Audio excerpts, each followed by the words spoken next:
Another scientist working on anti-gravity research passes away under mysterious circumstances. The story of Amy Escridge stands as one of the most unsettling and thought-provoking mysteries in recent years, especially within a growing pattern of scientists connected to advanced research who have either vanished or passed away under unusual circumstances. Her life, her work, and her final moments have become the focus of intense discussion, raising questions about what she knew and why her story ended so abruptly. Amy Escridge was a young and ambitious scientist, only 34 years of age, when her life came to a sudden and controversial end on the 11th of June, 2022, in Huntsville, Alabama. Official reports suggested that her passing was self-inflicted, yet what made the situation deeply troubling was the lack of publicly released investigative details from both law enforcement and medical authorities. This absence of transparency immediately led many to question whether the official explanation told the full story. Before her passing, Escridge had been actively involved in researching anti-gravity technology, a field that has long been considered both groundbreaking and controversial. The concept of controlling or neutralizing gravity carries enormous implications, from revolutionizing space travel to transforming how energy is generated and used. For decades, this area of study has also been closely linked with discussions surrounding unidentified aerial phenomena, with some believing that such propulsion systems are already in use beyond public knowledge. Escridge was not only researching these ideas, but was also determined to bring them into the open.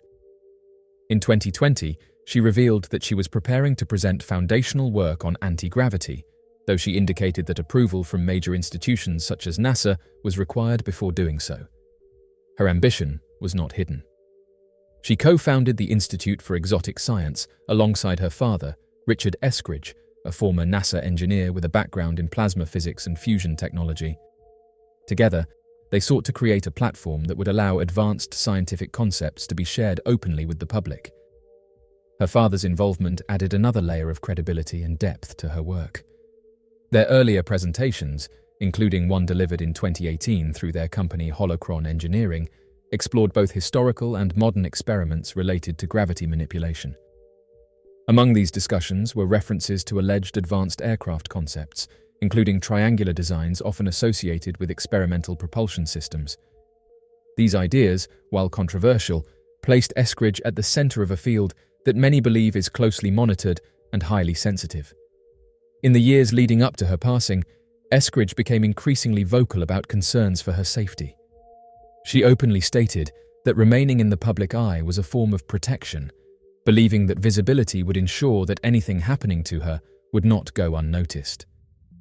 She described a pattern of escalating pressure, including invasive actions and intimidation that had persisted for several years and intensified in the final 12 months.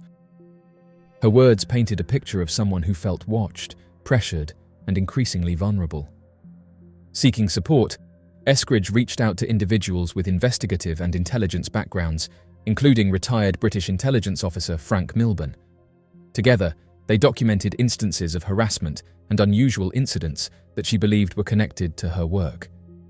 Among these were claims of advanced technological interference, including what was described as directed energy exposure. These reports were later compiled and submitted as part of independent findings to government officials in 2023. Following her passing, further claims emerged from journalists and researchers who had been examining her work.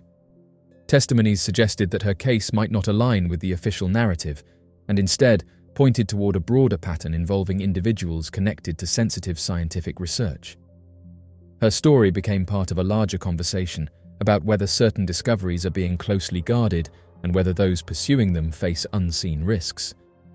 The sudden closure of the Institute for Exotic Science after her passing added another layer of mystery. Its online presence disappeared, and its work became increasingly difficult to access. Documents that surfaced later showed detailed explorations of advanced propulsion concepts, reinforcing the idea that Escridge had been working on ideas far beyond conventional science. Her passing was not an isolated event. Reports have highlighted that she was among a number of individuals connected to advanced aerospace and scientific fields who had also passed away or disappeared under unusual conditions in recent years. This pattern has drawn attention from observers who believe there may be a deeper connection linking these cases. Amy Eskridge's story is one of ambition, innovation, and unanswered questions. Her final months were marked by urgency, as if she felt time was limited and that her work needed to be shared before it was too late. Whether her research held the key to transformative technologies or simply pushed the boundaries of current understanding, her legacy remains tied to the mystery surrounding her life and her final moments. In the end, her story continues to resonate, not only because of what she worked on, but because of how suddenly and quietly her voice was silenced. The disappearance of Alli Lowitzer. The mystery of Alli Lowitzer is one that has lingered for years, leaving behind unanswered questions, shifting theories, and a family that has never stopped searching.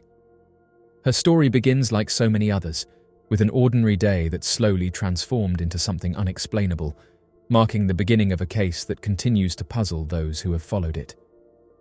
Alexandria Lowitzer, known to her friends and family as Alli, was born on the 3rd of February in 1994. She grew up in Spring, Texas, in a loving and close-knit family alongside her older brother Mason. Alli was known for her warm personality, her creativity, and her energy. She had a deep interest in art and music, often expressing herself through drawing and singing. At school, she was active in choir and maintained a wide circle of friends, regularly staying in touch through calls and messages. Those who knew her described her as loyal, kind, and full of life. By 2010, Alli was a sophomore at Spring High School, balancing her social life with her responsibilities at home and her part-time job. On the 26th of April that year, the day began like any other. She left her house in the morning to catch the school bus, with nothing indicating that anything unusual would happen. That afternoon, as she rode the bus home, she called her mother to explain that she had forgotten her house key. Her mother reassured her that the door would be unlocked. During that same call, Alli asked if she could walk to her workplace nearby to pick up her paycheck and possibly take on a shift. After some hesitation, her mother agreed. This decision would become one of the most discussed moments in the case. It was a short walk, but one Alli had not taken before. When she got off the bus, witnesses later said she walked in the direction of her workplace. From that point forward, however, her trail began to fade. When her mother returned home later that evening, Alli was not there. At first, there was no immediate concern, as it seemed possible she had stayed at work. But as the hours passed and no message or call came through, worry began to grow. By the time the evening turned into night, it was clear that something was wrong. Her family began searching, contacting friends and checking familiar places, but there was no sign of her. Eventually, they reached out to authorities, hoping for immediate assistance. However, the initial response did not match the urgency felt by her family. The situation was treated as if she might return on her own, delaying the level of attention the case would later receive. Determined not to wait, Alli's family took matters into their own hands. They reviewed available information, including phone records and surveillance footage. The footage confirmed that she had made it home from school and had walked away from the bus stop. After that, her phone signal disappeared near the edge of the neighborhood, as if it had been turned off or lost power. This detail became one of the many puzzling elements of the case. It suggested a sudden change, a moment where communication stopped entirely. From that point on, there were no confirmed sightings that could clearly explain what happened next. As time passed, different theories began to emerge. Some believed that Alli had left on her own, pointing to personal writings that hinted at a desire for independence. However, her family strongly disagreed with this idea, explaining that she had left behind important belongings and had no history of disappearing in such a way. Another possibility considered was that she encountered someone along her path, someone who altered the course of her day. This idea was supported by reports of a similar incident in the area involving another young person who had managed to escape a frightening situation. While this did not provide direct answers, it added another layer to the mystery. Years later, new developments brought renewed attention to the case. Reports surfaced suggesting that Alli may have been seen in another state, living under a different name. These sightings were detailed and included descriptions that matched her appearance, along with personal details that seemed too specific to ignore. Investigators and private individuals followed these leads, traveling and searching in hopes of finding her. At one point, efforts were made to locate her in a specific location where she was believed to be. A coordinated operation took place, involving careful planning and cooperation with local authorities. While several individuals were located and assisted during this effort, Alli was not among them. The absence only deepened the mystery, raising questions about whether she had been moved, had left on her own, or had never been there at all. Throughout the years, Alli's family has remained committed to finding answers. They have worked with organizations, shared her story publicly, and continued to follow every possible lead. Campaigns were launched to keep her name in the public eye, ensuring that her story would not be forgotten. The mystery of Alli Lowitzer remains unresolved, defined by a series of moments that do not fully connect. A routine day, a short walk, a sudden silence, and years of searching have all combined to create a case that continues to challenge understanding. Each piece of information offers a glimpse, but never the full picture. The mysterious 1946 incident. In early January of 1946, an unusual event took place along the Blackwater River in Thomas, West Virginia, leaving behind a mystery that continues to puzzle those who hear about it. What began as a normal day for a group of schoolboys quickly turned into something far more extraordinary when they noticed movement in the water that did not seem to belong in a quiet, freshwater river. Curious and determined to understand what they were seeing, the boys approached the riverbank and observed the strange creatures more closely. To their surprise, the forms moving beneath the surface appeared to resemble octopuses, animals typically associated with the depths of the ocean rather than inland waterways. Wanting to prove what they had witnessed, the boys used a small rifle and managed to bring two of the creatures out of the water, while a third was reportedly struck and returned to the river. Rather than keeping the discovery to themselves, the boys brought the animals to their school, where their principal, Stelman Harper, examined them. Harper reportedly confirmed that the creatures appeared to be octopuses, though he could not explain how they had come to exist in that environment. The sight of such marine animals so far from any ocean raised immediate questions, not only about their origin, but also about their ability to survive in freshwater conditions. Octopuses are known to thrive only in saltwater environments, relying on specific conditions to maintain the balance within their bodies. Freshwater, by contrast, disrupts this balance, making survival extremely difficult.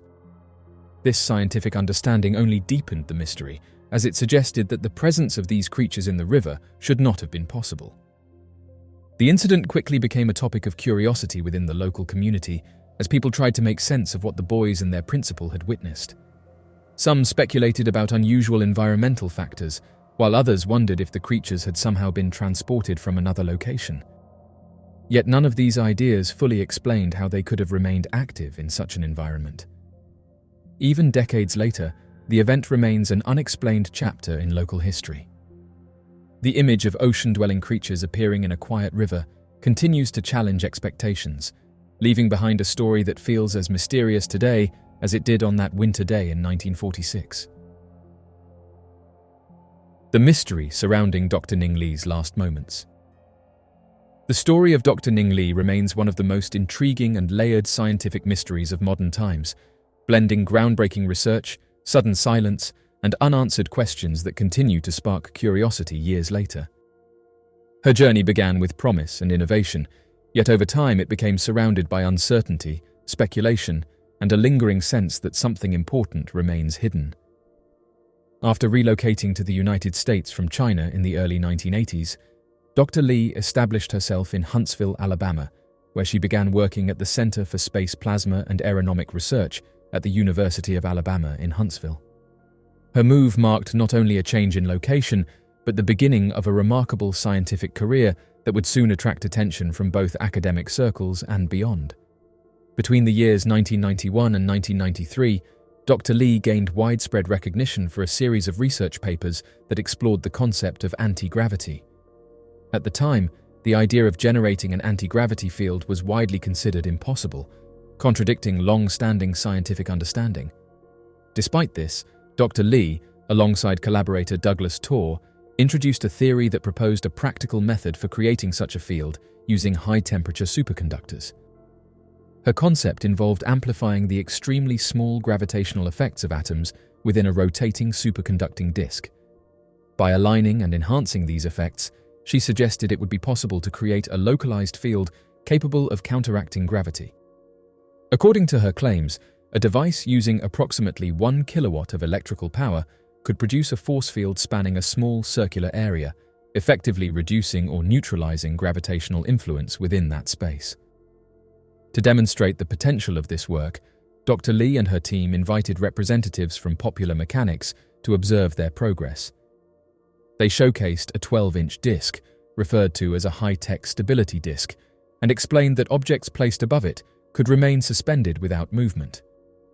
This demonstration captured public attention and hinted at applications that could revolutionize transportation, energy systems, and the way people interact with gravity itself. By the late 1990s, Dr. Lee made even bolder claims, stating that functional anti-gravity devices had been developed. Her work became a topic of discussion, not only in scientific journals, but also in mainstream media, where it was often described as a potential breakthrough that could transform the future. She continued to publish findings, including detailed observations of changes in weight above rotating superconductors, further expanding on her theory of taming gravity. In 1999, Dr. Lee took a significant step by leaving her university position to found her own company, AC Gravity. Her goal was to bring her research into practical application. Her vision was taken seriously by her peers, including respected figures such as Larry Smalley, who left academia to join her efforts. By 2001, the United States Department of Defense had awarded AC Gravity a grant of $448,000 to further explore her technology. Despite this funding and momentum, the results of this research were never publicly released. Over time, Dr. Lee stopped publishing new work, and details about her activities became increasingly scarce. Although her company continued to exist on paper for years, there was little evidence of ongoing projects or developments after the early 2000s. One of the last confirmed records of her professional activity came in 2003, when she participated in a conference hosted by MITRE, a corporation known for its involvement in government-supported research. Her presentation focused on the measurability of AC gravity fields, indicating that she remained engaged in her work at a high level. However, after a final email sent in May of that year, in which she mentioned an experiment producing an 11-kilowatt output effect, her public trail effectively ended. Efforts to contact her in the years that followed were unsuccessful. Journalist Tim Ventura attempted to reach her multiple times, receiving indications that his messages had been seen, but never receiving a reply. Fellow scientist Eugene Podkletnov stated that she was in good health and working on classified projects, suggesting that confidentiality may have played a role in her silence. As time passed, theories about her whereabouts began to circulate. Some suggested she had returned to China, while others believed she remained involved in sensitive research within the United States. In 2008, comments made by scientist Jack Sarfati added further speculation, linking her disappearance to national security concerns and international interest in anti-gravity technology. Years later, new information emerged through an obituary published in Huntsville stating that Dr. Lee had passed away on the 27th of July in 2021 at the age of 79. While this provided closure regarding her life, it did little to answer the many questions surrounding her work and her long period of silence. Further insight came from her son, George, who confirmed that she had continued working with the Department of Defense and had not left the United States. He described how her personality changed after receiving high-level security clearance, becoming more reserved due to the restrictions placed on her ability to share her research. He also shared that Chinese officials had once approached her, encouraging her to return, but she chose to remain where she had built her life. Attempts to gain more insight into her work through Freedom of Information Act requests were reportedly denied, as were similar requests from others. This lack of access has only deepened the mystery, leaving a significant portion of her research hidden from public view. In her later years, Dr. Lee faced personal hardships following an accident that impacted her health, eventually leading to a long period of illness. Her family supported her through this time, witnessing the contrast between the brilliant scientist she had been and the challenges she later faced. Despite the passage of time, questions remain about what Dr. Ning Lee truly discovered and how far her work progressed. Her research hinted at possibilities that could reshape the understanding of physics, yet much of it remains inaccessible. The denial of information, combined with her sudden withdrawal from public life, ensures that her story continues to be viewed as both a scientific milestone and an enduring mystery. The mystery of the Hudson Valley Sasquatch. The Hudson Valley Sasquatch has become one of the most talked-about sightings in recent years, capturing the imagination of those who believe that something unknown still moves quietly through the forests.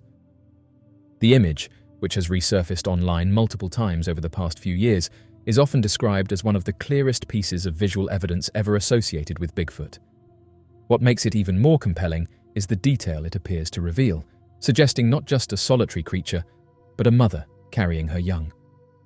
The footage shows a large, upright figure moving through a wooded area, partially obscured by trees and branches.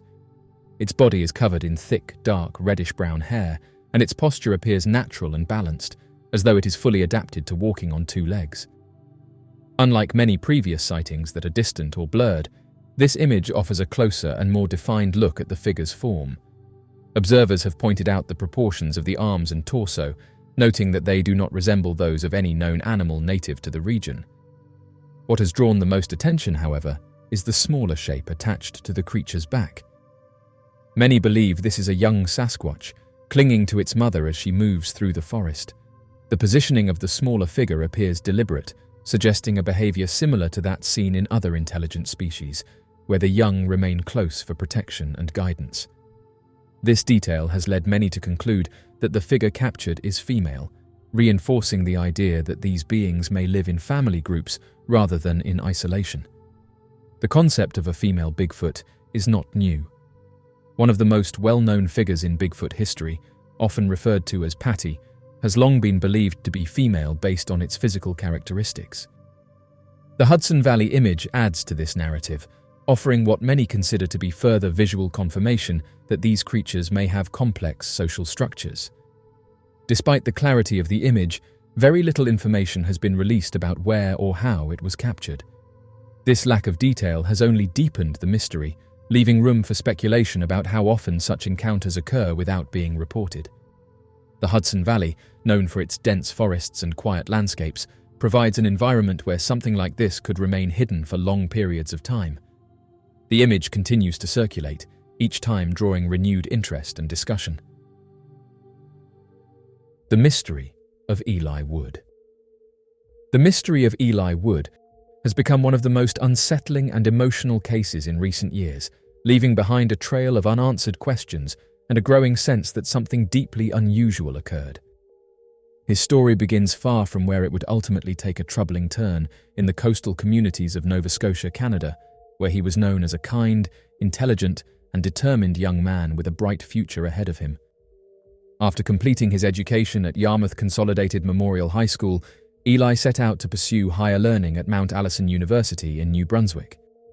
There, he not only focused on his studies, but also worked as a teaching assistant, supporting others while building his own path forward. By 2024, he had successfully completed his degree, marking an important milestone in his life. Those who knew him described him as thoughtful and driven, someone who carried both ambition and compassion in equal measure. In the following year, Eli took the next step in his journey by enrolling in the social work program at Wilfrid Laurier University in Kitchener, Ontario.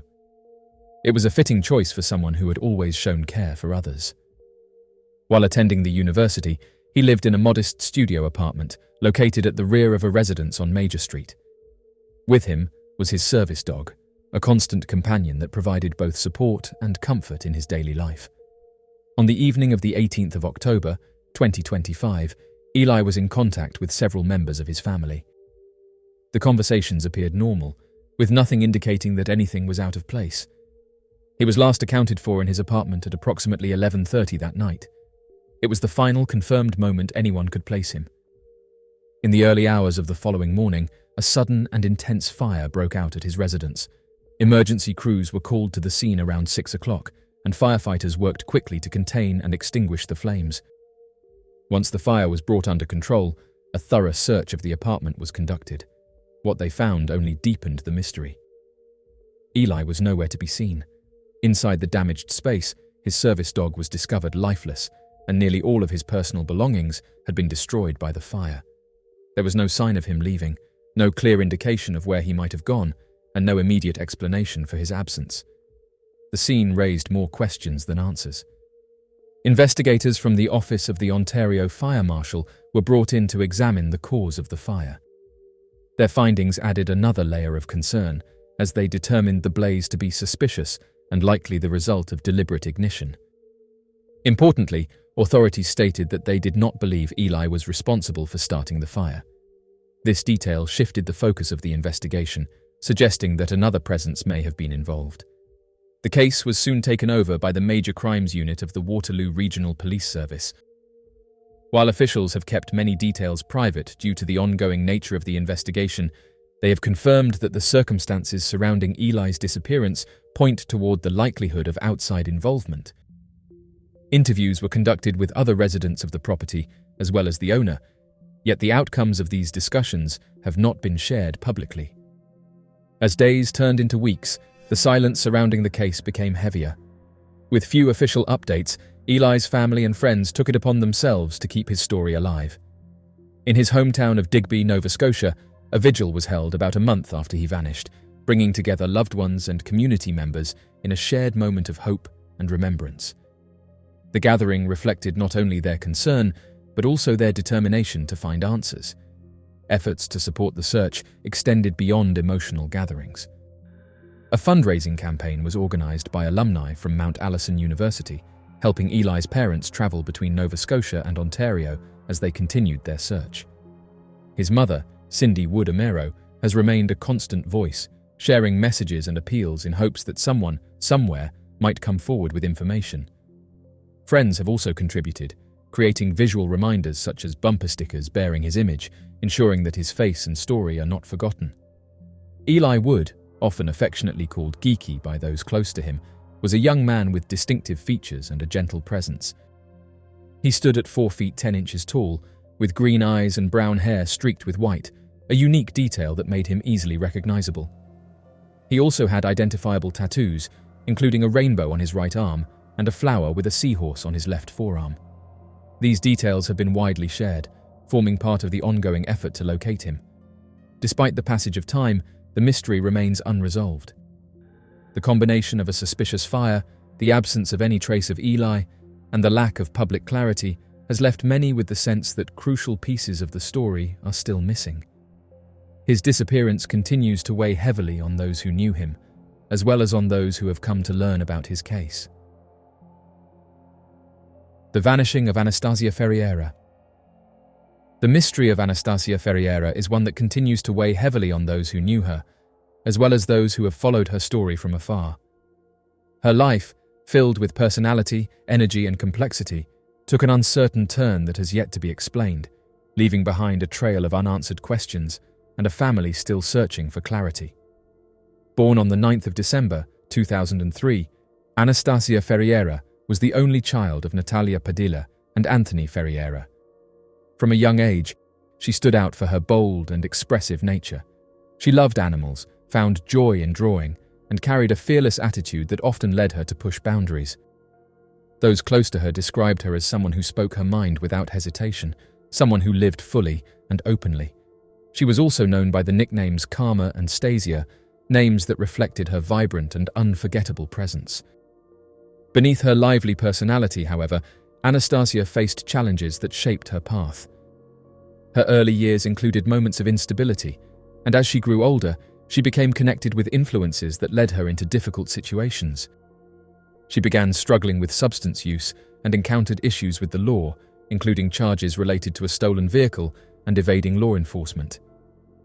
Despite these struggles, her family believed she still carried the same strong spirit and hoped she would find her way forward.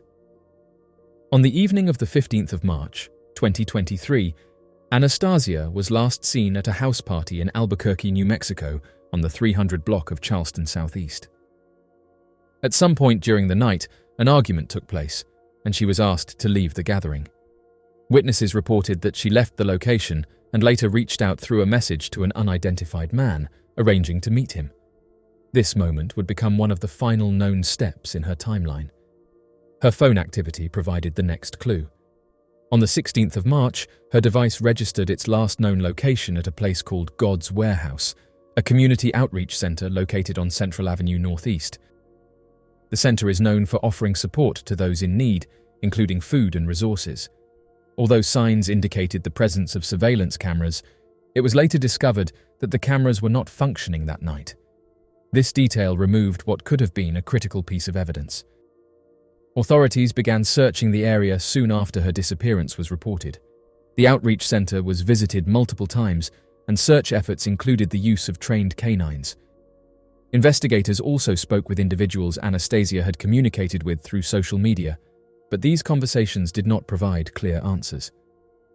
As time passed, progress slowed, and few details were released publicly about the direction of the investigation.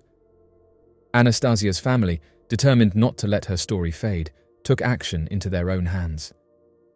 Her mother, Natalia, has remained a constant presence in the area where Anastasia was last traced, distributing flyers and speaking with members of the community. Billboards have been placed, and radio messages have been broadcast, all with the hope that someone might remember something important. These efforts reflect a deep commitment to keeping her name and story visible. At the time she went missing, Anastasia was 19 years old. She was described as being between 4 feet 9 inches and 4 feet 11 inches tall, with curly brown hair and brown eyes.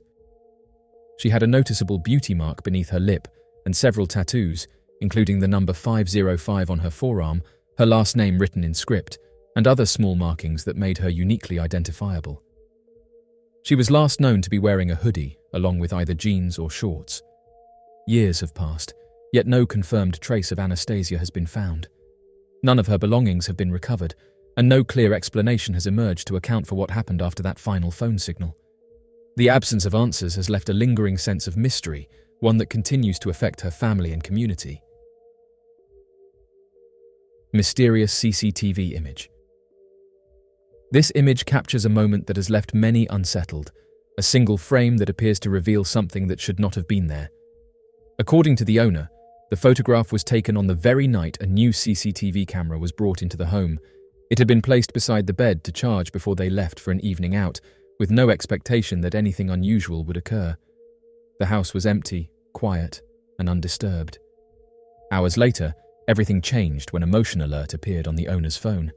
The camera had activated on its own and captured a sequence of images from inside the bedroom. What appeared in those frames was deeply unsettling. In the dim lighting of the room, a shadowy figure could be seen standing near the bed.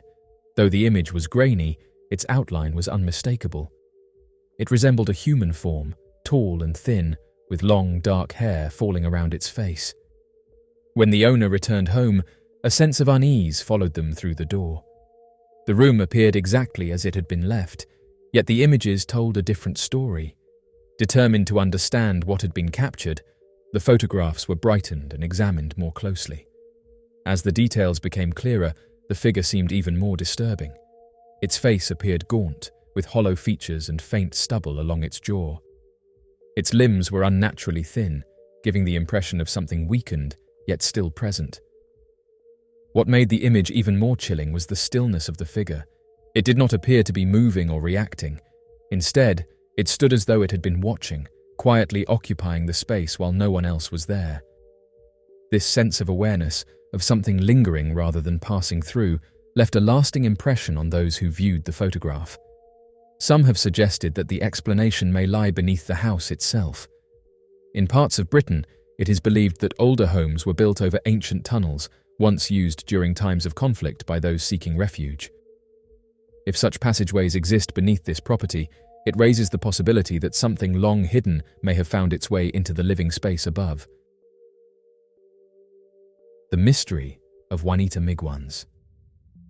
The mystery of Wanita Migwans is one that continues to echo through the community of Michigang First Nation on Manitoulin Island, leaving behind a deep sense of concern and unanswered questions. Her story is not only about a disappearance, but also about a life filled with hope, struggle, and the enduring love of family. Wanita Migwans, also known as Winnie to those close to her, was a daughter, a mother, and someone who once dreamed of building a better future.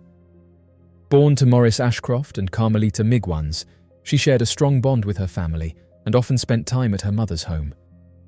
Her life was shaped by both moments of joy and hardship, including the heartbreaking loss of her brother Michael in 2021, an event that deeply affected those who knew her. She had aspirations of becoming a social worker, hoping to give back to her community and help others facing difficult circumstances. For a time, she pursued this path through college, working toward turning her dream into reality. However, challenges arose that led her down a more difficult road, and according to those close to her, she struggled to regain her footing in the years that followed. Despite this, her family continued to care deeply for her and held on to hope that she would find her way forward. The final confirmed contact Wanita had with her father took place on the 25th of September, 2024. The following day, her bank activity was recorded for the last time. What stood out about her disappearance was that she did not have her phone, identification, or financial cards with her, making her absence even more concerning. Her last known sighting occurred on the 2nd of October, 2024. Reports vary slightly, with some stating she was seen walking near Oak Hill Drive and Highway 551 during the late morning, while others suggest she was seen later in the day along Riverside Drive. Despite these differing accounts, both point to the same day as the final time she was physically seen. Shortly after, an individual came forward claiming to have spoken with her on the phone 2 days later, adding another layer of uncertainty to the timeline. A missing persons report was officially filed on the 7th of October, and from that point forward, search efforts began in earnest. The investigation was led jointly by the United Chief and Councils of Manitoulin Anishinaabe Police and the Ontario Provincial Police. Officers carried out extensive searches across the region, both on foot and from the air, and visited homes throughout the community. Residents were encouraged to check sheds, barns, and other outbuildings in case she had sought shelter.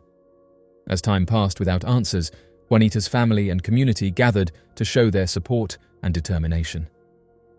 About a month after her disappearance, a prayer vigil was held at Lions Head Beach, bringing people together in hope and reflection. In the months that followed, additional efforts were made to gather information, including the launch of a dedicated tip line in January of 2025. Despite these efforts, progress has been limited. Some individuals have been hesitant to come forward, reflecting a broader sense of mistrust toward authorities within the community. Tips have been received, including one suggesting she may have been seen in Wikwemikong First Nation, but none have led to confirmed developments. In May of 2025, around 100 volunteers joined together in a large-scale search effort across Manitoulin Island. They carefully examined swamps, riverbeds, and wooded areas for several hours, yet no clear evidence was found. The lack of physical clues has made the mystery even more difficult to resolve. Wanita's family believes that her disappearance may be connected to individuals involved in the local substance trade, an issue that has been growing in the region. This concern has also drawn attention to broader challenges facing northern communities, including outside influences arriving through major routes such as the Trans-Canada Highway. At the time she was last seen, Wanita was 30 years old. She had a thin build, standing at 5 feet 6 inches, with brown hair and brown eyes. She was last known to be wearing a light-colored jacket and dark pants. Her story remains open, carried forward by the voices of those who continue to search for answers. In the quiet spaces of Manitoulin Island, her absence is still deeply felt, and the hope for clarity remains strong. The disappearance of Samantha Chun. 17-year-old Samantha Chun was last seen on the night of the 17th of January, 2025, in Pupukea, Hawaii. A bright young woman with her whole future ahead of her, Samantha had gone out that evening with her boyfriend, 18-year-old Joseph Fujioka, for what was meant to be a night of relaxation and joy by the ocean. The two teenagers shared a deep bond and often spent their free time together, and that night was no different. Sadly, it would become the night that marked Samantha's disappearance and the loss of Joseph. At 9:54 in the evening, Samantha and Joseph were spotted at the Aloha gas station on Kipapa Drive. They appeared calm and content as they prepared for their outing to Keiki Beach, a well-known stretch of sand near Sharks Cove. By 10:30, they had arrived at the beach to enjoy the evening together. Neither of them would be seen again. The following morning, concern quickly spread among family members when neither Samantha nor Joseph returned home. Relatives drove to Keiki Beach and made a troubling discovery. The pair's belongings were left behind on the sand. Joseph's silver 2012 Toyota Corolla was also still parked nearby. Alarmed, Joseph's mother contacted the Honolulu Police Department at 10:45 in the morning, and a missing persons report was filed for both teenagers. An extensive search effort began on the 18th of January. Authorities scoured the shoreline waters and surrounding areas in hopes of finding answers. During the search, remains were located approximately 200 yards offshore. These were later confirmed to belong to Joseph. The discovery was devastating for both families, yet Samantha was nowhere to be found. Despite every effort, she had seemingly vanished into the ocean that night. Officials later confirmed that ocean conditions on the evening of the 17th had been extremely dangerous. Lieutenant Jesse King of Ocean Safety stated that waves reached between 30 and 40 feet, creating a volatile and treacherous environment. Such conditions presented immense risks, even to experienced swimmers, making the circumstances surrounding the night deeply concerning. Investigators also turned to the teenagers' phones for clues. Joseph's phone, according to his family, powered off at 11:06 in the evening, with its final recorded location placing him at Keiki Beach. Samantha's phone revealed one final glimpse into their last moments together. Her mother, Kiyomi, shared that there was video footage of the two sitting together, gazing up at the stars and the moon, enjoying each other's company. The video reflected their happiness that night, providing bittersweet evidence of the love and light they shared in their final hours together. While Joseph's remains were recovered, Samantha has never been located. Her disappearance has left her family, friends, and community heartbroken, clinging to memories of her vibrant spirit. Search efforts have not yielded answers, and her fate remains unknown. For those who love her, the pain of not knowing weighs heavily, yet so does the hope that someday there will be closure. The strange case of Trisha Lynn Writler. In the spring of 1993, the quiet town of Marion, Indiana, became the center of one of the most haunting mysteries in the state's history. 19-year-old Trisha Lynn Writler, a freshman psychology major at Indiana Wesleyan University, was known as a bright and hardworking student with a high-grade point average and a promising future. She was also deeply devoted to her family, faith, and education. On the evening of the 29th of March, she vanished, leaving behind a trail of questions that have never been fully answered. That night, Trisha had been working on a term paper in her dorm room at Bowman Hall. Like many students, she decided to take a break to clear her mind. Around 8 o'clock in the evening, she walked to Marsh Supermarket, a short half-mile distance from the university campus. She purchased a soda and a magazine, and with her usual determination, set off to return to her dormitory. Tragically, she never made it back. Shortly afterward, her blood-stained jeans, shirt, and shoes were found discarded in a field between Marsh Supermarket and the campus, near Saybold Pool and Center Elementary School. The eerie discovery suggested that she had met with something sinister on her walk back. Investigators learned that 6 or 7 people had been playing basketball at the adjacent playground that evening, but despite appeals for information, no witnesses ever came forward. From the start, authorities believed Trisha had been taken against her will, and foul play was suspected. Her disappearance shook both the university and her hometown of Olmsted Township, Ohio, where she had been the eldest of 4 children in a loving Christian family. Her parents were devastated, as they knew she would never simply walk away from her life, her faith, or her dreams. In the years that followed, several possible suspects were investigated. In 1999, attention focused on Donald W. Grenier, who was arrested for a separate crime involving a young girl. His history and proximity to other unsolved cases, including the disappearance of Wendy Felton in 1987, drew suspicion. Investigators searched his home for evidence tying him to Trisha, but nothing was found, and he was eventually cleared. Another man, Tony R. Searcy, a repeat offender, was also considered. Though he was questioned, he denied any involvement, and authorities never secured enough evidence to link him to the case. The most chilling lead came from Larry Dwayne Hall, a man who would later be described as a possible serial predator. Several months after Trisha's disappearance, police discovered disturbing materials in his van, including maps, articles about Trisha, and substances like ether. In December of 1994, Hall was arrested for the disappearance of Jessica Roach, a teenager whose remains were later discovered in an Indiana cornfield. While in custody, Hall signed a statement confessing to taking Trisha's life. He even led investigators to an area near the Mississinewa Reservoir, claiming it was where he had left her remains. However, despite intensive searches, no trace of Trisha was found, and Hall later recanted his confession. Hall's record remains troubling. He confessed to involvement in the disappearance of Lori Deepies from Wisconsin in 1988 and hinted at knowledge of the case of Paulette Webster, who vanished in Illinois the same year. Some investigators believe Hall may be responsible for as many as 30 to 40 women's disappearances across the Midwest. Yet, apart from the conviction in Jessica Roach's case, he has not been formally charged in connection with Trisha's disappearance. Today, he is serving a life sentence in a psychiatric prison in North Carolina. For Trisha's family, the years since 1993 have been marked by grief and unanswered questions. Her parents have openly acknowledged their belief that she is no longer alive, though they continue to pray for closure. Trisha's case remains open, and her memory endures through the loved ones who still wait for answers. The story of Trisha Lynn Writler is one of promise cut short, of a bright young woman who walked out into the night for a simple errand and never returned. Her disappearance reminds us of the fragility of life and the enduring strength of families who refuse to let the memories of their loved ones fade. The disappearance of Dean Vroman. On the 2nd of May, 2022, 21-year-old Dean Vroman vanished from his home in Wasilla, Alaska, leaving behind a mystery that remains unresolved. Born on the 11th of November 2000, Dean was known for his kind spirit and resilience despite living with fetal alcohol syndrome. Though high-functioning, he was classified as a dependent adult and was considered unable to fully care for himself on his own.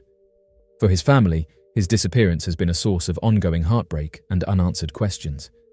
At the time of his disappearance, Dean was living in an apartment in Wasilla. On the day he disappeared, he had a verbal disagreement and walked away from the residence.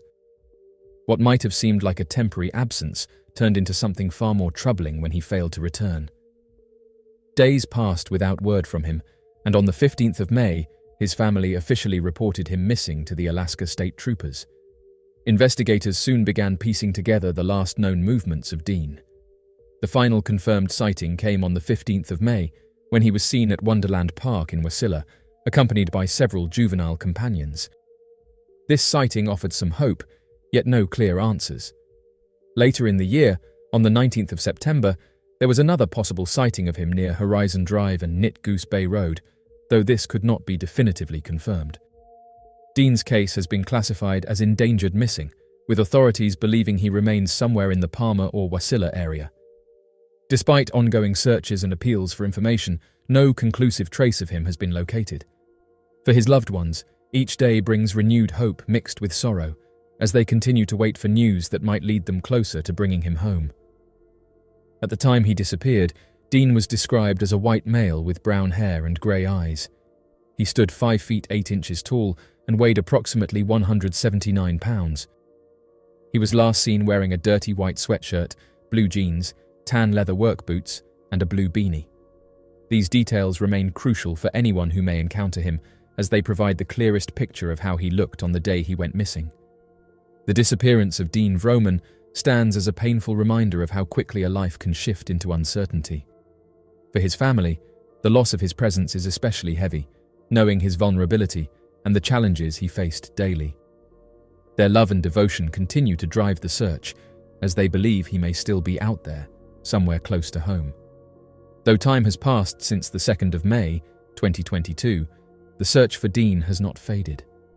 His story has left a lasting mark on the Wasilla community, where people remain vigilant and hopeful that answers will one day emerge. Until then, his case remains open, his fate unknown, and his family's determination unshaken. The mysterious Gobekli Tepe situation is unraveling.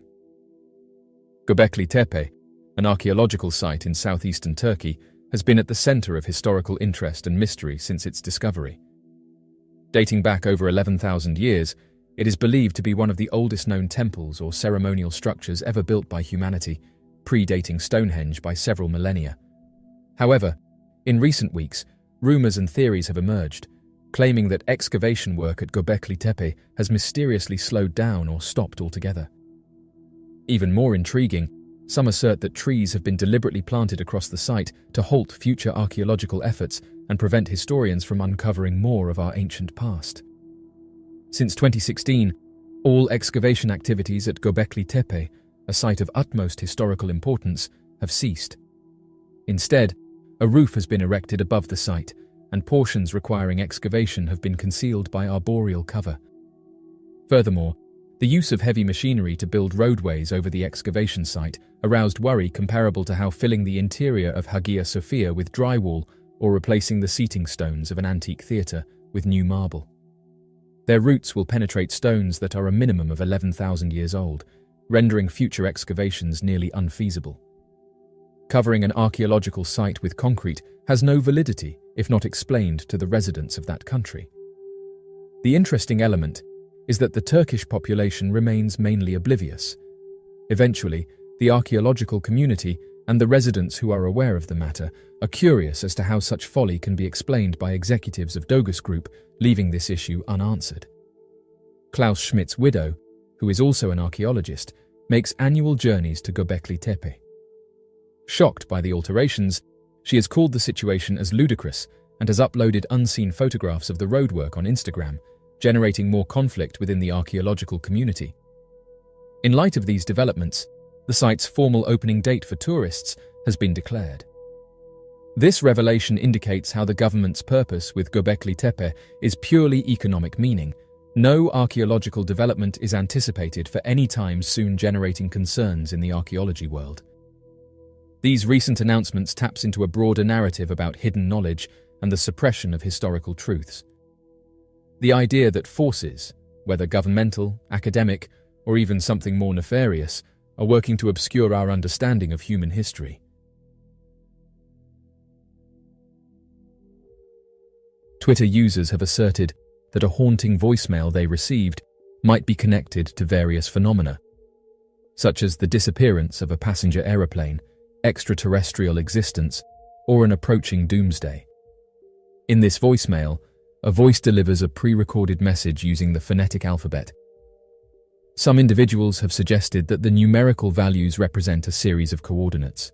According to their assertion, inputting these coordinates into Google Maps directs to specific locations, a spot in Africa and another close to Malaysia.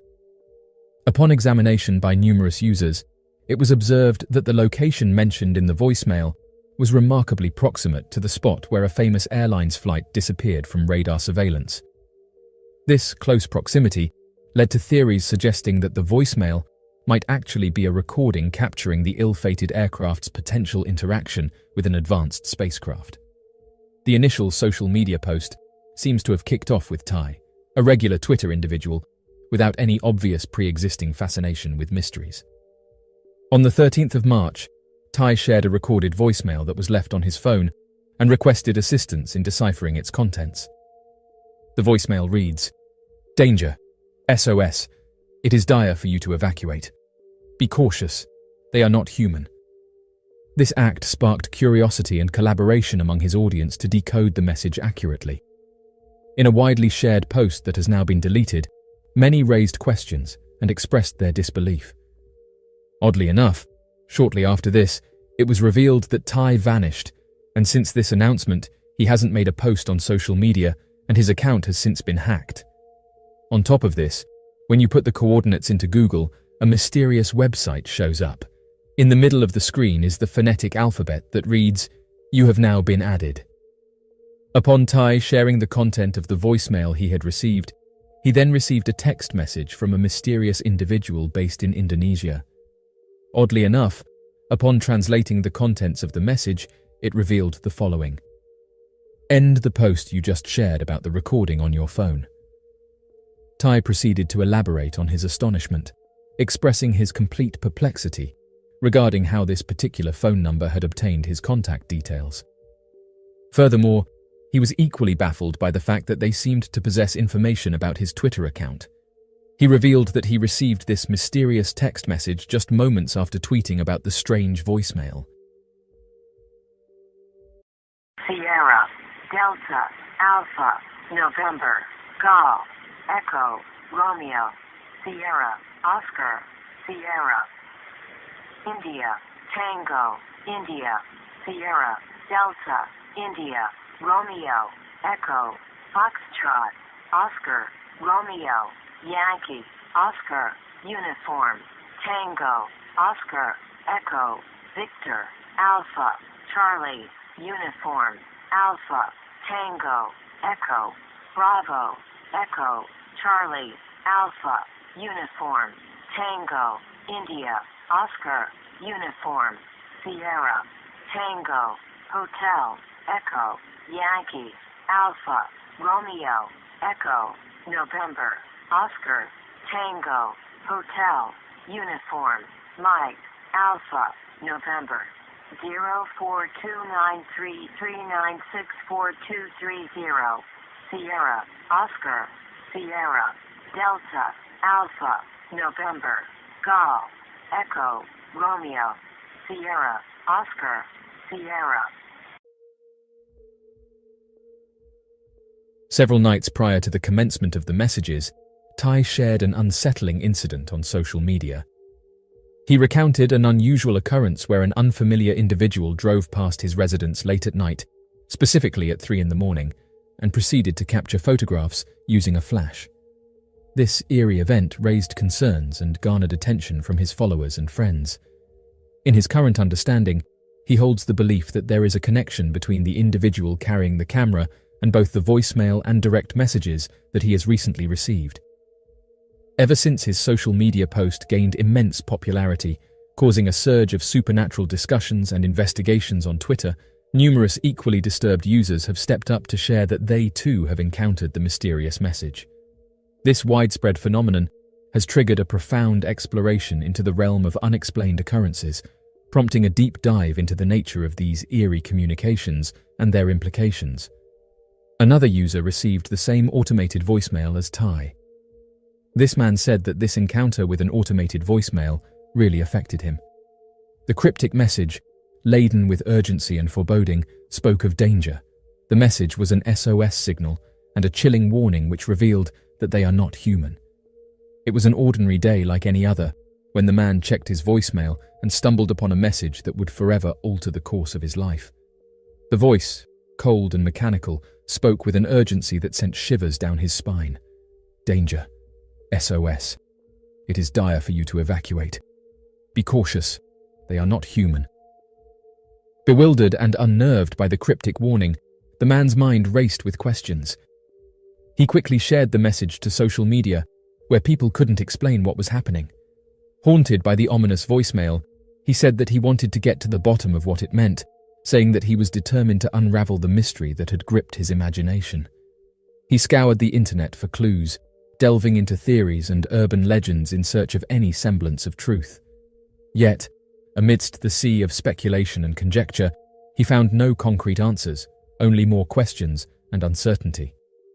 The only thing that was coming up was a location in Malaysia, with others saying that perhaps the voicemail was sent out by someone from this location. As the voicemail continued, the sense of unease only grew, with some recipients reporting feelings of dread and paranoia that lingered long after the message ended. Attempts to trace the origin of the transmission led to a dead end, with no clear explanation for its sudden appearance or purpose. Using advanced tracing techniques and digital footprints and Google Earth, online users said that they were able to trace the origin of the transmission to an obscure location in Malaysia. The discovery only served to deepen the mystery, as questions arose about who or what could be responsible for the transmission and what their intentions might be. Speculation ran rampant, with theories ranging from government experiments to extraterrestrial communications, but no definitive answers could be found. Yet, despite the widespread attention it garnered, the origins of the creepy automated voicemail remained shrouded in mystery, leaving many questions unanswered and minds unsettled.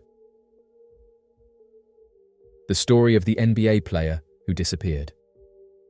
The story of Bison Dele remains one of the most haunting mysteries in the history of professional sports. Born Brian Williams, he was a gifted athlete who rose through the basketball ranks, eventually making a name for himself at the University of Arizona before entering the National Basketball Association in the early 1990s.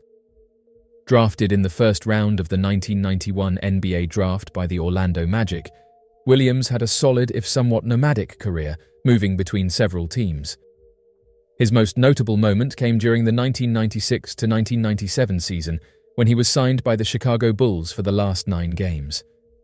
Though his tenure was short, he became an important part of the team's rotation as they went on to secure their 5th championship under Michael Jordan's leadership. Afterward, Williams was traded to the Detroit Pistons. During this period, he embraced his Cherokee heritage and changed his name to Bison Dele. He was known not only for his athletic skill, but also for his eccentric and free-spirited personality. At the time, he was one of the Pistons' highest-paid players, with a lucrative contract that promised many more years in the league. Yet, in a decision that shocked fans and analysts alike, Dele retired in 1999 at only 30 years old, walking away from more than $36 million still owed to him. At the peak of his career, he chose instead to live life on his own terms, a choice that made him admired.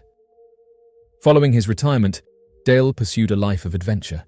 He traveled extensively, explored the world, and eventually bought a boat that he named the Hakuna Matata, meaning good times. It was on this vessel that his story would take its most tragic and mysterious turn. On the 6th of July in the year 2002, Dele set sail from Tahiti with his girlfriend Serena Carlin, his brother Miles DeBoard, and a hired captain. The group left the island with no indication that anything unusual would occur. 2 weeks later, on the 20th of July, the Hakuna Matata returned to Tahiti. This time, however, Miles DeBoard was the only one aboard. Dele, Carlin, and the captain had vanished without explanation.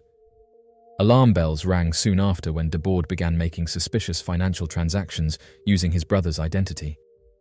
On the 5th of September, authorities in Arizona discovered that DeBoard had purchased more than $150,000 worth of gold by using Dale's name, passport, and signature. Just days earlier, the Hakuna Matata had been found with its nameplate removed and patches covering what appeared to be bullet holes. This disturbing discovery deepened the mystery, raising questions about what had truly taken place at sea. On the same day, DeBoard made a phone call to his mother, insisting that he would never harm Bison and expressing despair about his own future. Authorities from both the United States and France worked together to investigate, and the conclusion they reached was chilling. The evidence suggested that Dele, Carlin, and the captain likely perished at sea, their bodies disposed of in the vast and unforgiving Pacific Ocean. Such a fate meant that recovery would be nearly impossible, leaving the families of those involved without closure. The opportunity to fully question DeBoard never came. Shortly after being taken into custody, he experienced a medical emergency after an overdose of insulin and slipped into a coma. He passed away in a California hospital on the 27th of September, 2002. With his passing, the last person who could have revealed the truth about what happened aboard the Hakuna Matata was gone. The strange case of Mamie Connor Lahun. Mamie Connor Lahun's story remains one of the great unsolved mysteries in the world of athletics.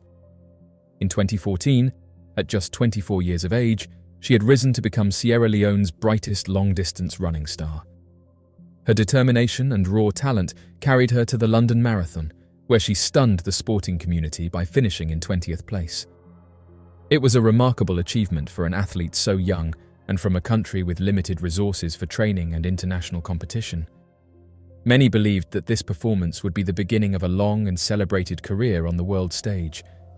Yet, what should have been the moment of her coronation became the moment she vanished without explanation.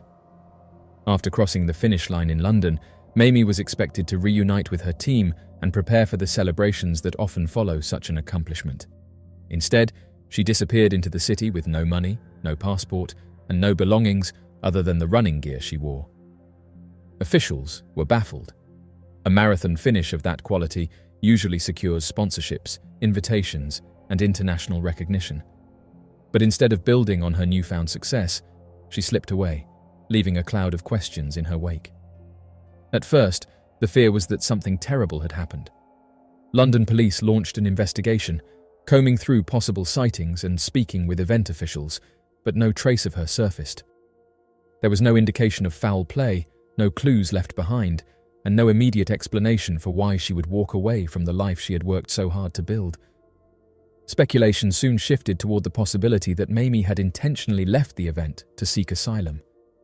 Athletes from nations facing hardship have, in the past, used international competitions as opportunities to begin new lives abroad. If this was her intention, she never followed through with the formal steps to request asylum. Her name never appeared in immigration records, and she never came forward to confirm her intentions. To those watching closely, it seemed she had disappeared entirely, with no footprint left in either the sporting world or in official documents.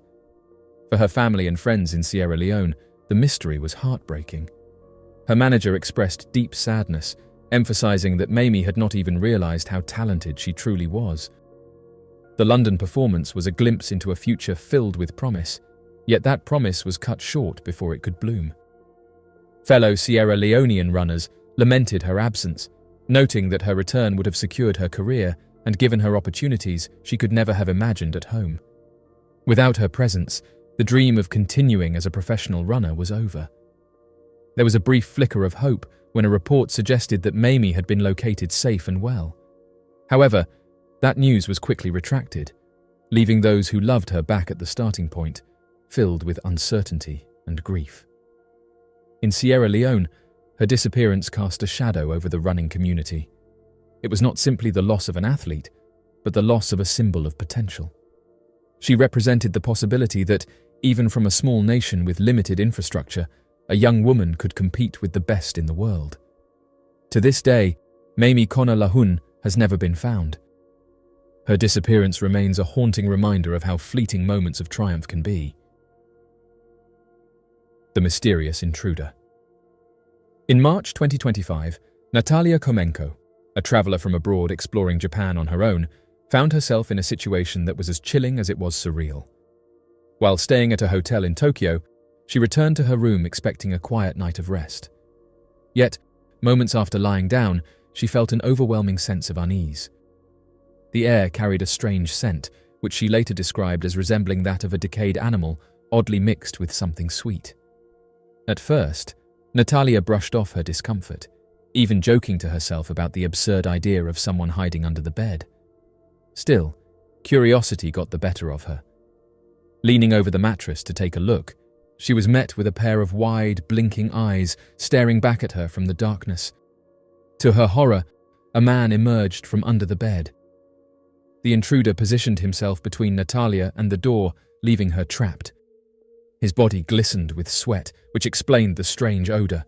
Fear took over as she froze, her mind racing with dreadful possibilities.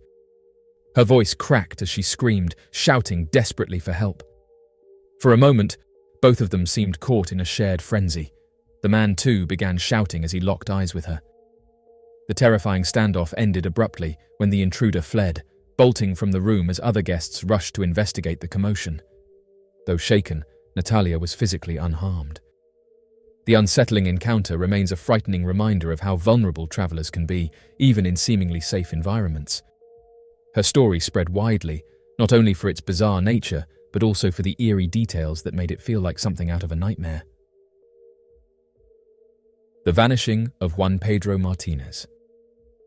On the morning of the 25th of June, 1986, a tragedy unfolded on the winding roads of Spain's Somosierra mountain pass that would give rise to one of Europe's most haunting mysteries. A tanker truck carrying over 5,000 gallons of pure sulfuric acid overturned, taking the lives of its driver, Andres Martinez, and his wife, Carmen. Yet amid the devastation, the most perplexing element of all was the unexplained disappearance of their 10-year-old son, Juan Pedro. Known later as the boy from Somosierra, his case would capture international attention and remain unsolved decades later.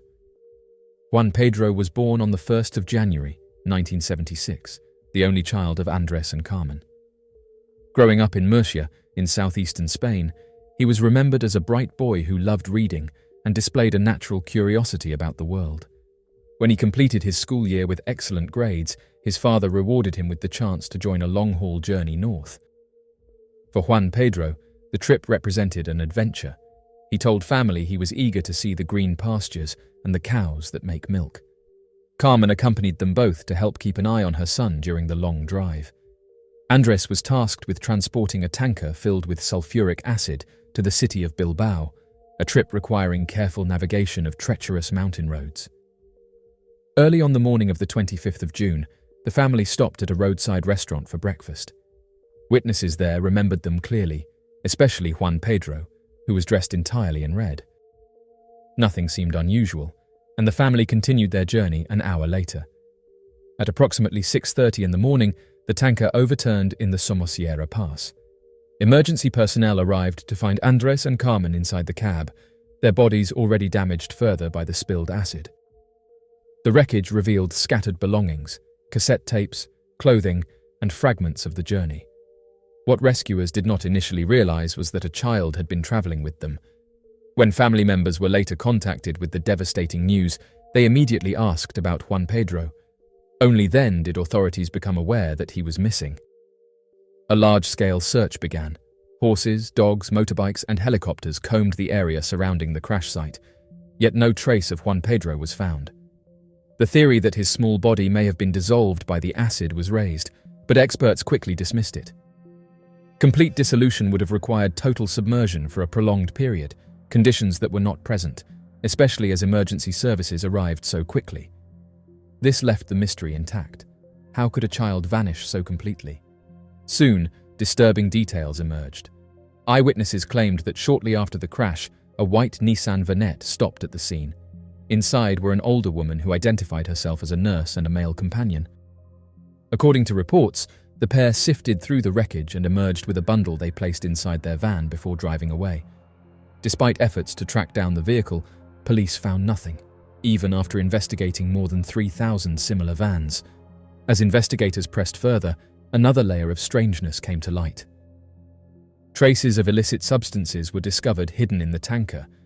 Neither Andres nor Carmen had any history that connected them to such activity, yet relatives confided that Andres had recently been pressured by a local smuggling ring into carrying contraband alongside his legitimate cargo. This revelation raised the possibility that the crash and Juan Pedro's disappearance were tied not only to a tragic accident, but to something darker. The tachometer of the tanker revealed that Andres had made 12 abrupt stops within the final 8 miles before the crash, though he never left the motorway. The road was clear that morning, and the vehicle itself had no mechanical faults. Why Andres stopped so often remains unexplained. Just as strange was the fact that at the moment of the crash, the truck was traveling at 86 miles per hour, far faster than it should have been moving along such dangerous curves. One chilling theory emerged: Juan Pedro may have been taken during one of those unexplained stops. If Andres was forced to comply with traffickers and resisted, perhaps Juan Pedro was removed from the vehicle as leverage. Some investigators speculated that Andres may have been pursuing whoever took his child in a desperate attempt to catch up, leading to the reckless speed that caused the crash. Other accounts suggested that the mysterious pair in the white van might have been connected to Juan Pedro's fate. If they had indeed taken a bundle from the crash, was it possible that they had rescued him? Or was their involvement linked to the presence of illicit substances hidden in the tanker? These questions were never conclusively answered, and the pair was never identified. In the aftermath of the accident, reports of sightings of Juan Pedro filtered in from across Spain. One account placed him in Madrid in the company of an elderly blind woman. Others surfaced sporadically over the years, yet none were substantiated. Each lead raised hopes before fading away, leaving only grief and speculation. Interpol eventually listed Juan Pedro's disappearance as one of Europe's strangest unsolved missing persons cases. Despite the massive search, international attention, and decades of speculation, no resolution was ever reached. His family continued to live with unanswered questions. Had he been taken? Was he hidden away? Or had he met a fate that no one could confirm? The mystery endures in part because every explanation falters under scrutiny. The theory of dissolution by acid fails scientifically. The suggestion of rescue by strangers remains unverified. The possibility of involvement by criminal elements is plausible but unproven. The unexplained stops, the excessive speed, the vanishing witnesses, all create a puzzle that has defied resolution for nearly 4 decades. For many, The disappearance of Juan Pedro symbolizes the unsettling reality that even in an age of modern transportation and communication, an individual can vanish under extraordinary circumstances, leaving only fragments of evidence and endless speculation. His case is remembered in Spain not only as a family's personal tragedy, but as a national mystery that exposed hidden networks, shadowy figures, and the fragility of everyday safety. Decades later, the name of Juan Pedro Martinez is still spoken with a mixture of sorrow and disbelief. He should have been remembered as the curious boy who dreamed of green pastures and dairy cows, excited for a simple journey with his parents. Instead, he is remembered as the boy who disappeared from Somosierra, a mystery that endures despite every effort to solve it. His family never gave up hope, and even now, the possibility of answers remains alive. The disappearance of Juan Pedro remains one of the most haunting unsolved stories in modern European history.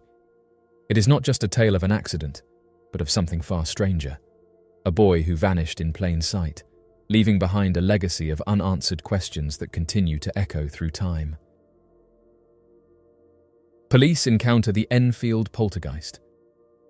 Ghost stories often take root in ancient castles, hotels, or historic buildings, but when they are said to unfold in ordinary family homes, they become far more unsettling. The Enfield Poltergeist case is one such story. Beginning in August of 1977, in a modest council house in Brimsdown, Enfield, England, it drew worldwide attention and remains one of the most well-documented accounts of unexplained activity in a private residence. At the centre of it all was single mother Peggy Hodgson and her 4 children, Margaret, aged 13, Janet, aged 11, Johnny, aged 10, and Billy, aged 7. The strangeness began when Peggy's daughters insisted that furniture in their room was moving by itself. Like any parent, Peggy first assumed the children were playing tricks, but when she saw a heavy chest of drawers slide across the floor, resisting her attempts to push it back, her skepticism began to fade. Frightened, she sought help from her neighbours, who themselves heard the untraceable knocking sounds and witnessed disturbances in the house. Their alarm led to a call to the police, marking the beginning of an extraordinary chapter. When officers arrived at the Hodgson home, they too reported witnessing events that defied explanation. One officer gave an official statement describing how she saw a chair move several feet across the floor without anyone touching it. Others confirmed they heard loud knocking and banging that could not be pinned down to pipes, walls, or any natural source. For many, the police involvement elevated the case from a family's tale to an incident with official recognition. After the initial police visit, the disturbances grew more intense. Furniture and toys seemed to take flight, hurled by unseen forces. Janet, the second youngest child, became the central focus of the activity. On several occasions, she appeared to levitate from her bed in full view of her family, neighbours, and later researchers. Even more unsettling was her sudden ability to speak in a deep, gravelly voice that did not sound like her own. This voice identified itself as Bill, a previous resident of the house, and shared information that shocked investigators. It accurately described how Bill had passed away, suffering a hemorrhage while sitting in his living room chair. When researchers later tracked down Bill's son, he confirmed this detail, which lent credibility to Janet's strange utterances. The Enfield Poltergeist case drew paranormal investigators from around the world, including respected members of the Society for Psychical Research. Many believed that the Hodgson family's experiences were genuine. Skeptics, however, argued that at least some of the incidents might have been exaggerated or staged, particularly by Janet. She was caught on 2 occasions trying to mimic phenomena, once bending a spoon and another time hiding a tape recorder. Some researchers also noticed her ability to mimic the mysterious voice, leading to speculation that she might have been faking it.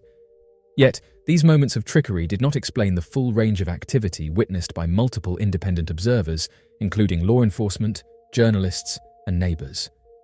For police officers, trained to deal in facts and evidence, encountering such phenomena was unnerving. Their reports could not be easily dismissed, and their credibility lent weight to the Hodgsons' claims. They described objects moving without human contact, sounds without a source, and events that no amount of rational inspection could explain. For the Hodgson family, the police validation meant their ordeal was no longer brushed aside as imagination or childish mischief. The Enfield Poltergeist story spread across newspapers and television, becoming one of the most famous paranormal cases of the 20th century. What made it so powerful was not simply the dramatic events, but the fact that they unfolded in the home of an ordinary family with ordinary surroundings and were witnessed by figures of authority such as police officers. For many, this suggested that such experiences could happen to anyone, anywhere, not just in crumbling castles or ancient abbeys. Even decades later, the case divides opinion. Some accept the events as genuine encounters with the unknown, pointing to the consistency of reports and the sheer number of witnesses. Others view it as a mixture of genuine mystery and youthful exaggeration. But what cannot be denied is that in the late summer of 1977, a family in Enfield called the police to their home, and those officers left with accounts of phenomena they could not explain. The Demon House. In November 2011, Latoya Ammons, her mother Rosa Campbell, and her 3 children moved into a modest rental home in Gary, Indiana. At first, the family was excited to begin a new chapter in their lives. However, they soon discovered that the house seemed to harbor an unseen presence that would bring them years of fear and distress.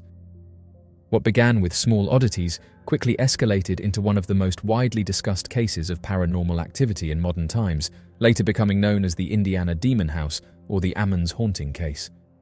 The first unusual sign appeared in December of that year. Despite the freezing winter temperatures, the home became plagued with swarms of black flies. No matter how many times the family exterminated them, the flies returned in greater numbers, filling the windows and clinging to the walls. It was a bizarre and unsettling phenomenon that set the tone for what was to come. Soon after, Rosa Campbell began hearing heavy footsteps echoing through the house when no one else was there. She later reported seeing a dark, shadowy figure in the living room, its presence filling her with dread. By March 2012, the experiences intensified. One night, Latoya entered her daughter's room and was horrified to see the 12-year-old girl levitating above her bed in a trance-like state. Rosa rushed in, and both women began praying desperately until, as suddenly as it had begun, the girl floated back onto the mattress. When she awoke the next morning, she had no memory of what had happened. The children soon became the focus of much of the activity. Their personalities began to shift, and strange behaviors emerged. On one occasion, family members reported that one of the boys spoke in a deep voice that was not his own, his eyes rolling back unnaturally. Another time, staff at a local hospital observed disturbing behavior from the youngest child, who appeared to act as if overtaken by an unseen force. These incidents drew the attention of local authorities, including police officers, social workers, and even medical professionals, all of whom documented unusual occurrences surrounding the family. One police captain openly stated his belief that the house was haunted after personally visiting the home and experiencing strange malfunctions with his equipment and unexplained phenomena during the investigation. In an effort to help, the Catholic Church became involved. Father Michael Maginot was assigned to the case and performed a series of blessings and exorcisms, both on the house and on the Ammons family. He conducted 3 exorcisms in total, some in Latin and others in English. Despite his efforts, the disturbances continued to trouble the family, and eventually they were forced to leave the home for good. By the end of 2012, the Ammons family had relocated, leaving behind the property that had caused them such anguish. The story, however, did not end there. In 2014, paranormal investigator Zach Baggins purchased the house for $35,000 with the intention of documenting its dark history. He filmed a documentary entitled Demon House, chronicling the events and his own experiences within the property. The filming concluded in 2016, and shortly thereafter, Zach made the decision to demolish the house entirely. The film was eventually released in 2018, reigniting interest in the chilling case and ensuring that the legend of the Indiana Demon House would never be forgotten. The Ammons haunting remains one of the most compelling modern accounts of alleged supernatural activity. Witnessed by family members, neighbors, medical staff, police officers, and clergy, the case is remembered not only for the fear it instilled, but for the wide range of credible observers who confirmed the strange and disturbing events. For many, The Indiana Demon House stands as a reminder that sometimes the most ordinary places can conceal the most extraordinary and terrifying mysteries. The mysterious Mount Asahidake SOS incident. The Mount Asahidake SOS incident remains one of the most mysterious and unsettling cases in Japanese wilderness history. Occurring in the rugged terrain of Daisetsuzan National Park, Hokkaido, this strange event brought together a puzzling combination of disappearances, human remains, a desperate plea for help recorded on tape, and an inexplicable SOS sign made from massive tree trunks, all pointing toward a tragedy that still has unanswered questions, even decades later. On the afternoon of July 24, 1989, two Tokyo men who had been hiking the popular route from Mount Kurodake to Mount Asahidake went missing. The area is known for its harsh, uneven terrain, with dense underbrush and steep slopes. At some point during their hike, the two men became lost and veered off course, descending Mount Asahi toward the Chubetsu River. A search operation was launched by Hokkaido police using helicopters. During the aerial search, authorities spotted a massive SOS sign constructed from 19 birch trees, each approximately 5 meters in length, arranged clearly in the open. Shortly thereafter, the two hikers were rescued safely 2 to 3 kilometers north of the SOS sign. Initially, it was believed that they had created the sign themselves. However, when questioned, both men claimed they had no knowledge of it. This revelation led the police to believe that someone else had made the sign and might still be in distress. The next day, another helicopter search was launched in the surrounding area. What they discovered added an eerie twist to the story. Near the SOS sign, they found human bones that showed signs of having been damaged by animals. Some fractures on the bones appeared to have occurred before the individual had passed. Nearby, authorities found a shallow hole in the ground, just large enough for a person to lie in, containing a strange assortment of items. These included 4 cassette tapes, a tape recorder, a backpack, a human skull, various amulets, a pair of men's basketball shoes, 2 cameras, a notebook, and the driver's license of a man named Kenji Iwamura. Iwamura was a 25-year-old office worker from Konan in Aichi Prefecture who had disappeared on July 10, 1984, after embarking on a solo hike to Mount Asahidake. When Iwamura didn't return to work a week after his planned trip, his parents contacted the police. A search was conducted at the time, but no trace of him was found. It wasn't until 5 years later that any clue about his whereabouts emerged. With the discovery of the bones, a cassette tape, and his personal belongings, investigators began to piece together the disturbing possibility that Iwamura had been the one who had constructed the SOS sign.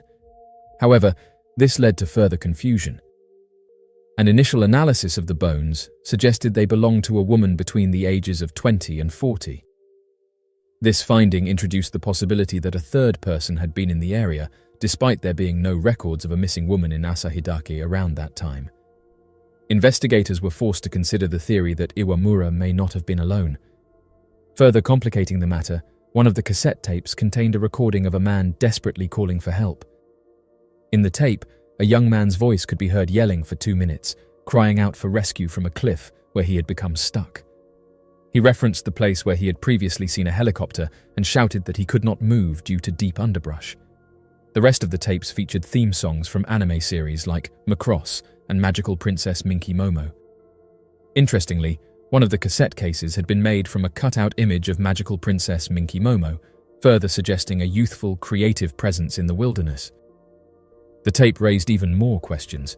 It was never confirmed whether the voice belonged to Iwamura. Although acquaintances confirmed that he had carried similar cassette tapes and wore the same size basketball shoes as those found at the site, his parents were unable to verify whether the recorded voice was indeed his.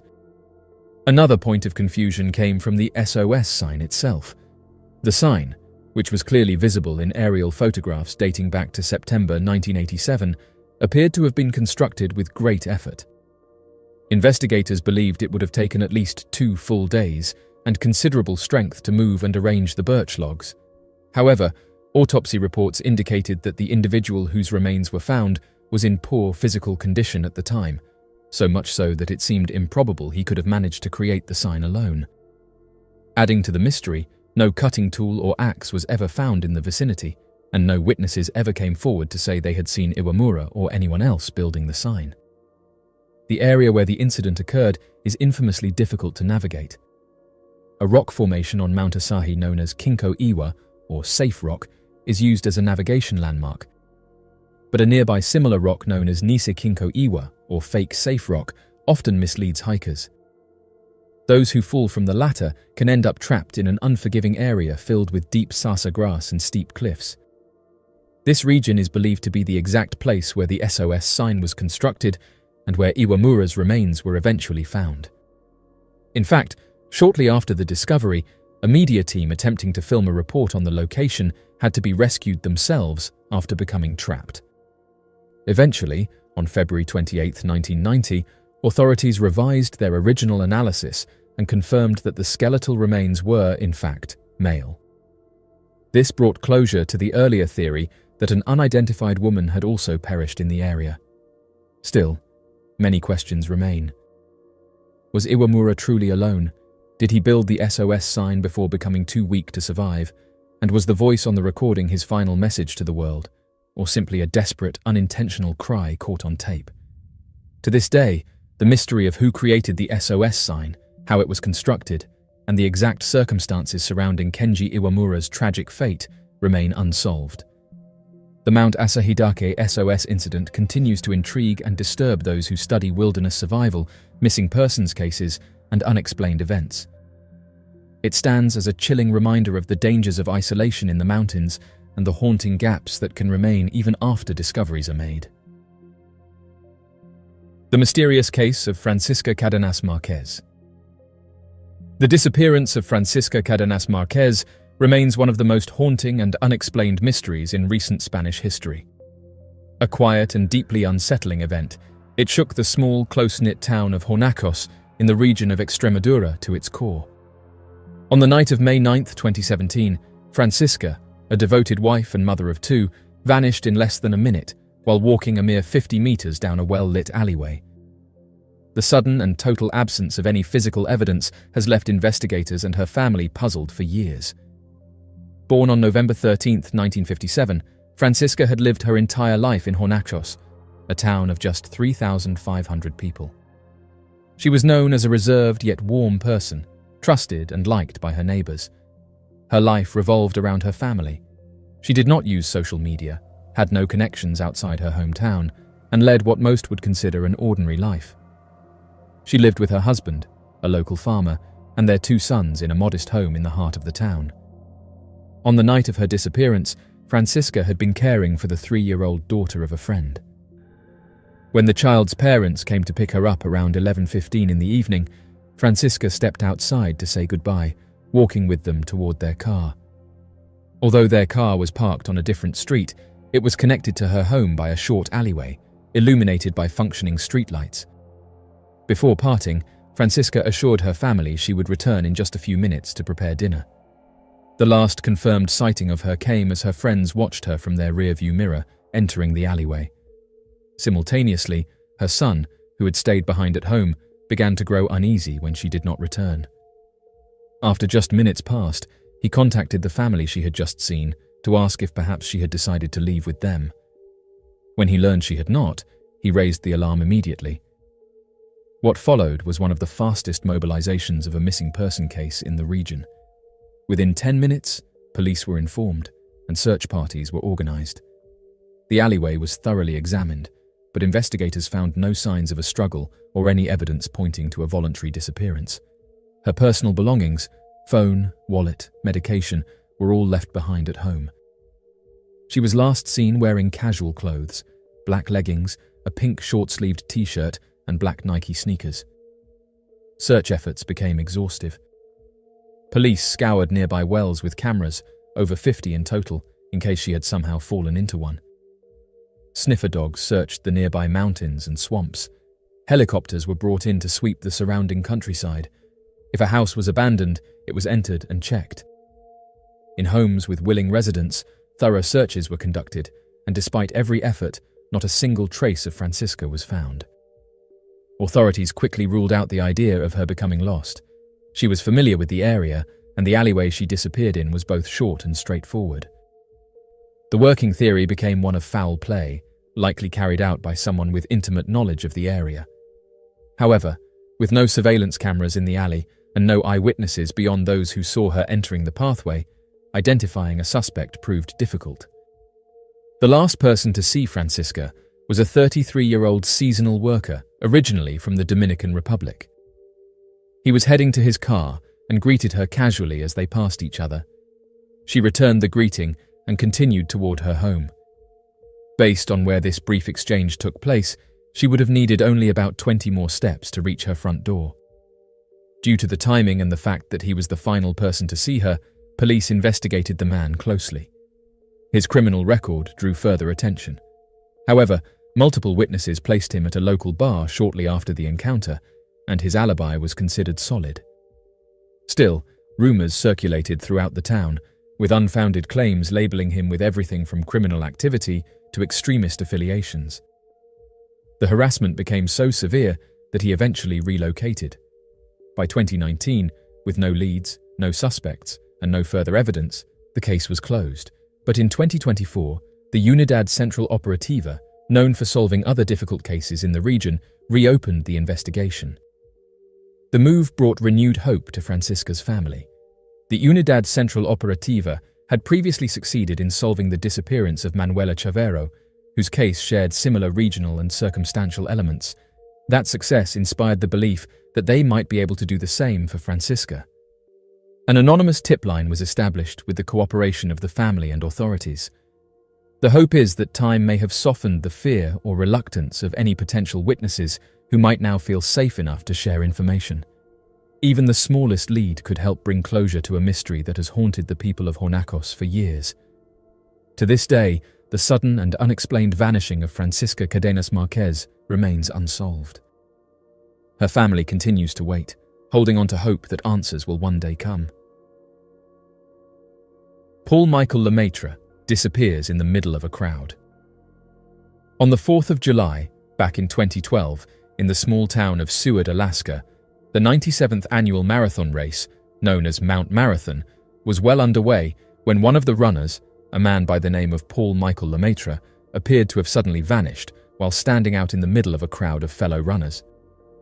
Regarded as one of the most bizarre and unexplainable disappearances of Alaska, Mount Marathon officials have been struggling to answer the cause of the disappearance of Paul Lamemetra and how it would have been possible for one of the most experienced runners to have vanished while taking a routine exercise through a familiar area. According to the Missing 411 report, Paul Michael Lamemetra was 66 years old at the time of his disappearance and was considered to be one of the most experienced runners of the event. Even more peculiar, the Mount Marathon race is considered to be one of the oldest and most safe races across the United States, with the marathon first beginning back in 1915 without a single known injury or disappearance in the 97 years since its conception. The marathon is described as being a 3-mile combination run that takes runners up Seward, Alaska's highest point of elevation of 3,000 feet, before coming back down to the base of elevation at sea level. The starting point for the race begins within downtown of Seward, located at the corner of 4th Avenue and Adams Street, winds up to the nearby mountain summit, and winds back down to end at the corner of 4th Avenue and Washington Street. After spending the entire year preparing for the race, Paul told his family that he had planned on taking his time with the race, hoping only to get a respectable time in placing, and not concerning himself with racing against the other runners and possibly hurting himself. Considering the fact that Paul was described as being incredibly physically fit by his co-workers at the military joint base Elmendorf-Richardson, it seemed trivial to his family that he would be able to finish the race with a solid time. Additionally, the fact that Paul worked as a counselor at the military base focused on helping guys leaving the military reintegrate into civilian life, assisting with health, and preparing for every possible problem they might occur, helps to demonstrate that Paul Lamemetra was known for being thoroughly prepared for any situation he may have found himself in, as well as the fact that had he been suffering from anything, he would have received the proper help he needed. Unfortunately for Paul, shortly after registering for the Mount Marathon race and receiving his bib number 548, any sign of him would completely disappear off of the face of the earth only a few hours after the race began. According to the official search and rescue timeline, It was at around 3 in the afternoon that Paul's family claimed to have last seen him as he was standing at the starting line when the race began. Several hours later, sometime around 6 in the evening, an official race timing crew had spotted Paul ascending the mountain and decided to do a short interview with him to be used in the article for the race later in the day. Given the fact that he appeared to have been in great shape and quite talkative, the lead timer asked Paul several questions concerning the difficulty of the race and how he felt. Paul, without hesitation, stated that he was feeling great and was hoping to finish the race in the next few hours at a brisk walking pace. 5 days later, on the 9th of July, the officials at the race would publish the following article surrounding the encounter. According to the chamber, a race timing crew stationed at the top of the mountain began its descent about 5:45 in the afternoon. The lead timer, who was not named in the statement, spoke with Paul at about 6 when he was nearing the mountaintop. The timer had reported that Mr. Lamemetra verbally confirmed that he wanted to continue. After reviewing the segment, it was believed that Paul was the last runner to reach the mountain and should have been within view of a group of other runners and officials watching over the race. Several minutes after Paul was last seen by the race timing crew, a bizarre accident would take place on the descent of the mountain trail, though few details surrounding the event are known. According to official reports, 2 runners had fallen in an area that caused them to have suffered from serious injuries, though the extent of the injuries are not known. Worried about losing their proud history of maintaining one of the safest races, the Chamber of Commerce of Seward immediately began investigating the area, but were unable to find a sufficient answer for why the runners bizarrely turned off into a random area and seemed to have jumped from a mountain's ledge. The 2 runners, having suffered injuries at 2 separate locations in 2 separate incidents, were unable to remember why they had fallen in the given areas. It was at around 8 in the evening when Paul's wife contacted the race officials and let them know that Paul had not come back from the run and was expected to be the only runner left on the trail. She then explained that Paul had been expected to finish the race at around 7:30 in the evening and was running more than 30 minutes later than his expected finishing time. Due to the strange nature of the previous runner's injuries, the race officials did not hesitate another moment and contacted the Seward Fire Department and the Alaska State Troopers to begin an immediate search of the mountain to locate Paul and return him safely to his family. Oddly enough, despite several hundred volunteers working over the course of the next several hours, checking every pathway of the mountain, the teams were unable to locate any sign of Paul. Even after employing the use of helicopters equipped with special thermal imaging and state-of-the-art cameras, no new discoveries were made. Oddly enough, the search teams claimed that as soon as they were dispatched in the area, a sudden heavy fog blanketed the entire mountain. Throughout their search, the teams came across 2 black bears that ran away at the sound of people, but no other form of wildlife was seen in the area. After a team of search and rescue dogs were following Paul's scent, but then suddenly seemed to lose it halfway down the mountain, search and rescue efforts were strained beyond their limits, and no new ideas to help recover Paul were available. On the 9th of July, back in 2012, the local newspaper, the Alaska Dispatch, ran an article that described the search efforts with the following paragraph. Hundreds of volunteers have been involved in the rescue operation, including the Alaska Mountain Rescue, Nordic Ski Patrol, Alaska Search and Rescue Dogs, Bear Creek Volunteer Fire Department, National Park Service, Seward Police and Fire Department, the Air National Guard, Alaska State Troopers, and many Seward residents, as well as racers who returned to Seward to help with the search. No sign of Paul Michael was found over the week's search, and to this day, no one knows what could have happened to the runner. The official explanation behind Paul's disappearance claims that as Paul was ascending the mountain late into the night, his poor eyesight may have caused him to confuse the running pathway with a previous year's running pathway, as the Mount Marathon race was known for changing its paths every year to provide veterans with a new challenge, and could have caused him to have run off the side of the mountain in an area where his body has yet to be found. The Beast of Seven Chutes. The mystery of the Beast of Seven Chutes began on June 1, 2005, when a man was taking photographs of the picturesque landscape in Seven Chutes, Canada. At the time, he did not notice anything unusual. However, when he reviewed his photographs later at home, he discovered something that sent chills down his spine. One of the images appeared to contain a dark, humanoid figure lurking among the trees. The creature captured in the photograph has since sparked intense debate among researchers and enthusiasts. Some believe it to be a Sasquatch, others argue that it resembles a dogman, and still others suggest it could be a gugwe, a lesser-known creature with bear-like features and an elongated snout. The problem with identifying the creature is that the definitions and classifications of these creatures remain unclear. No scientific consensus exists on their existence, much less their differences. The Beast of Seven Shoots, as it has come to be known, is a mystery wrapped in speculation. What makes the photograph even more intriguing is the creature's appearance. It has broad shoulders, a defined sagittal crest on its head, and what appears to be a snout-like protrusion. These features are often associated with reported Sasquatch sightings, but the pronounced muzzle-like face is also consistent with descriptions of dogman encounters.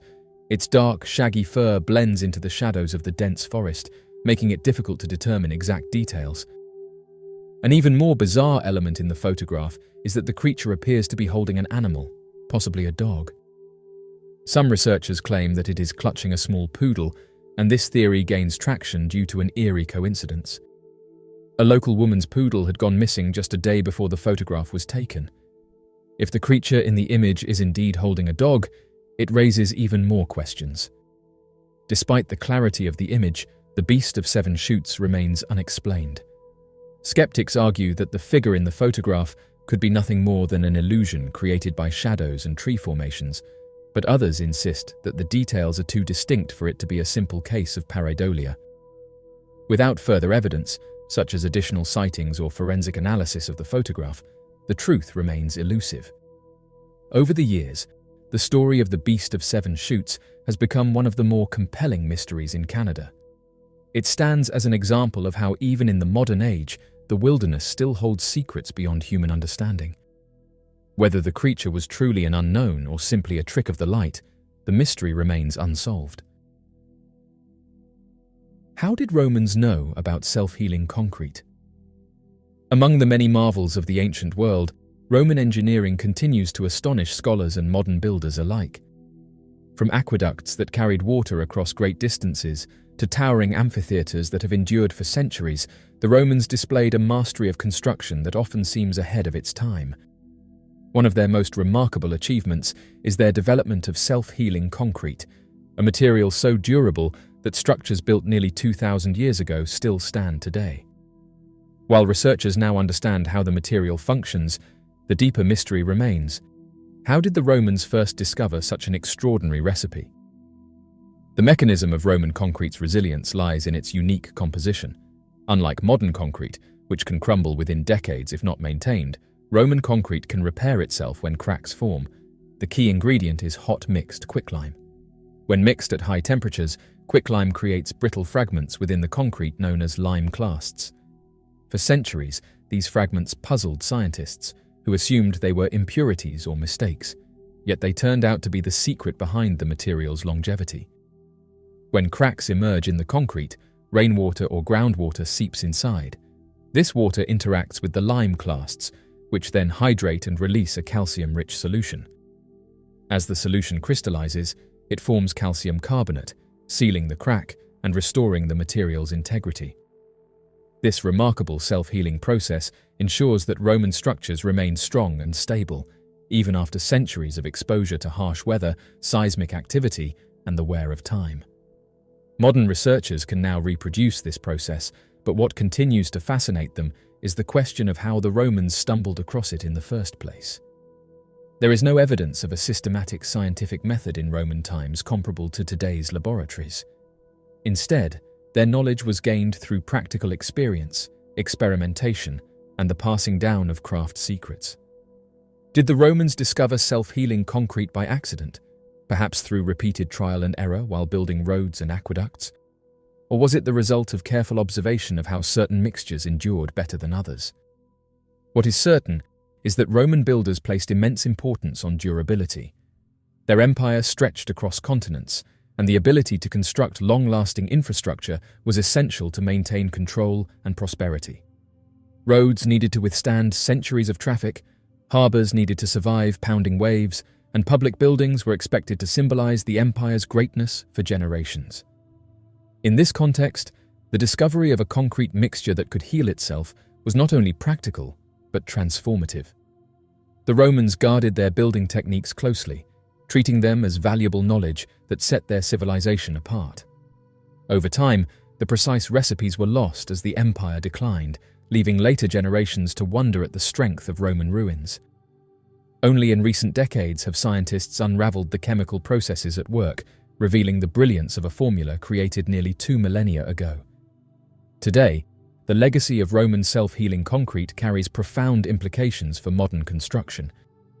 By revisiting this ancient recipe, researchers see possibilities for creating more sustainable materials that could reduce the need for constant repairs and limit environmental impact. In many ways, the Romans may have unknowingly provided a blueprint for the future. A strange figure seen at Dundas Peak. In Hamilton, Ontario, a curious and unsettling account has emerged from the rugged cliffs of Dundas Peak, a location celebrated for its panoramic views of the Niagara Escarpment and the city below. The story began when a young woman posted an image on her Instagram page of her friend sitting near the edge of the cliff, gazing over the valley. It was an ordinary photograph at first glance, but soon it would spark debate and unease across social media. Days later, a Reddit user known as Sliced Up Beef decided to visit Dundas Peak with a friend, inspired by the earlier photograph. When they reached the summit, they attempted to recreate the original image, taking turns to sit on the cliff edge in the same pose. Afterward, they compared their photograph with the one that had been posted to Instagram. That is when they noticed something deeply unusual. In the original picture, taken just days earlier, a strange figure could be seen lurking far below the trail. At first glance, it seemed like the shape of a thin person. The figure appeared to be standing impossibly straight on a slope that was far too steep for any normal human to balance upon. What made it even more disturbing was that the figure had no discernible face. In the newly taken photo by Sliced Up Beef and his friend, the same area of the background appeared completely empty. The Reddit user shared his experience, explaining that it could not have been another hiker, as the ground there was inaccessible and dangerously steep. He admitted he could not explain what they were looking at, but he was certain it was no ordinary visitor to the trail. His words echoed the eerie sensation that many felt when viewing the photograph, that the figure was real, yet something far outside the normal realm of explanation. As the story spread across Reddit, users weighed in on the mysterious sighting. Many agreed that the image was unnerving, with some calling it creepy, while others admitted that it did, in fact, resemble a person.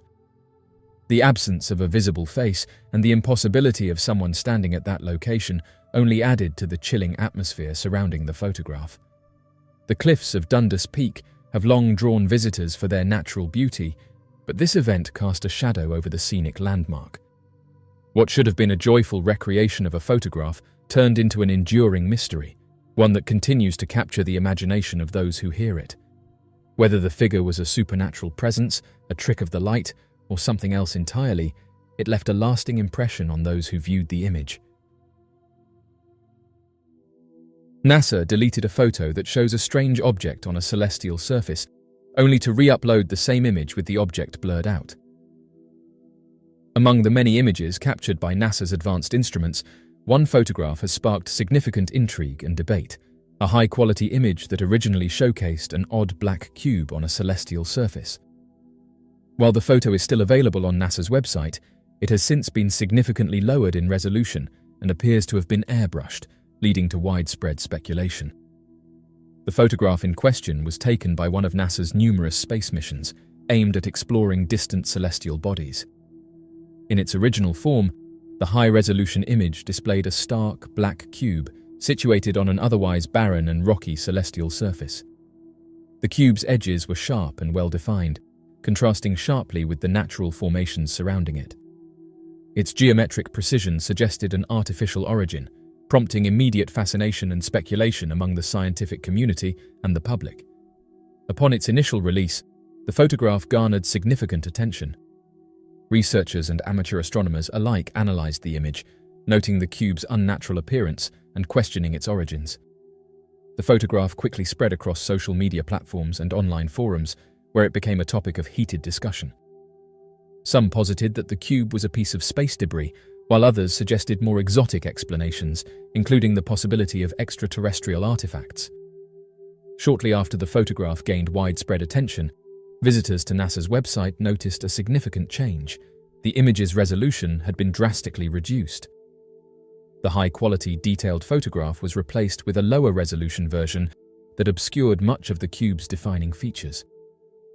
This alteration diminished the clarity of the cube and made it more challenging to analyze its structure and origins. In addition to lowering the resolution, the image appeared to have been airbrushed. The once distinct edges of the cube were now blurred, and the surrounding area seemed to have been smoothed out, reducing the stark contrast between the cube and its environment. These changes further fueled speculation and controversy, with many accusing NASA of attempting to obscure or conceal the true nature of the cube. The alteration of the photograph led to an immediate outcry from the public. Social media and online forums were flooded with accusations of a cover-up, with many suggesting that NASA was deliberately hiding evidence of extraterrestrial life or advanced technology. The controversy surrounding the black cube photograph highlights the delicate relationship between scientific institutions and public trust. NASA, as one of the world's leading space exploration agencies, relies heavily on public support and funding. Actions perceived as withholding information or manipulating data can erode public confidence and fuel skepticism. Transparency in communication and data sharing is crucial for maintaining trust and fostering an informed and engaged public. The alteration of the photograph also raises important questions about the pursuit of knowledge and the role of scientific inquiry. The existence of the black cube, whether artificial or natural, represents an intriguing mystery worthy of investigation.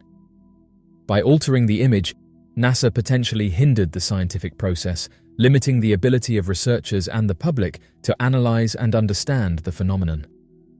Open access to unaltered data is essential for advancing our understanding of the universe and uncovering new truths. Mystery over hundreds of trees that were suddenly flattened in Olympic National Park. In the early morning of January 27, 2018, residents and hikers were awoken by what seemed like a small earthquake. But this wasn't an earthquake. Instead, the rippling noise was the result of more than 100 long-standing trees being trampled by a mysterious force. Like the after-effects of a natural disaster, the image of the old growth trees lying on the forest floor, broken and shattered at their trunks, was devastating. The damage done to the trees at Olympic National Park was an isolated event. Weather experts began looking into the mysterious event to determine how these ancient trees abruptly fell to the ground. First, they checked the wind radar system in the area to see if some kind of enormous wind had knocked over these trees. Experts found that only slight breezes had swept through the forest that night. Investigators then looked to see if there were any storms with lightning that might have caused the collapse, but, yet again, they were disappointed to find that no such lightning storm occurred. Residents in the area began to catch wind of the news, and the theories began to roll in across the internet. Some people predicted that Bigfoot was responsible for the event, while others thought that unidentified objects had accidentally fallen from the sky and managed to evade detection. Even predictions of the supernatural sought to predict how these trees fell to the ground without a trace. However, one scientist said that the most likely explanation of the fallen trees was due to a mountain wind. The simplified explanation of this phenomenon was very well received, but the scientists said that winds both hot and cold interfered with each other on a plane above the trees until they combined, creating a rotor wave that caused the trees to undergo great pressure from the hot and cold wind.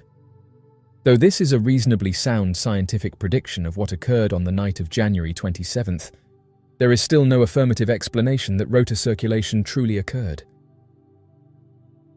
Strange object detected on asteroid. In the realm of space exploration, discoveries that challenge our understanding of the universe are not uncommon. However, some findings are so extraordinary that they spark intense debate and speculation.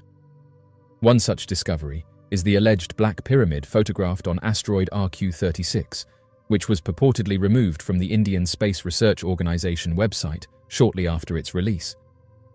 Asteroid RQ-36 is a carbonaceous asteroid that has garnered significant attention due to its potential for future asteroid mining and its proximity to Earth.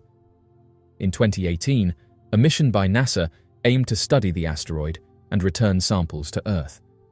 However, it was the Indian Space Research Organization that allegedly captured the most controversial image, a photograph of a black pyramid-like structure on its surface. The image, released briefly on the Indian Space Research Organization's website, showed a distinct, geometrically precise pyramid structure that stood out starkly against the rugged, rocky terrain of the asteroid.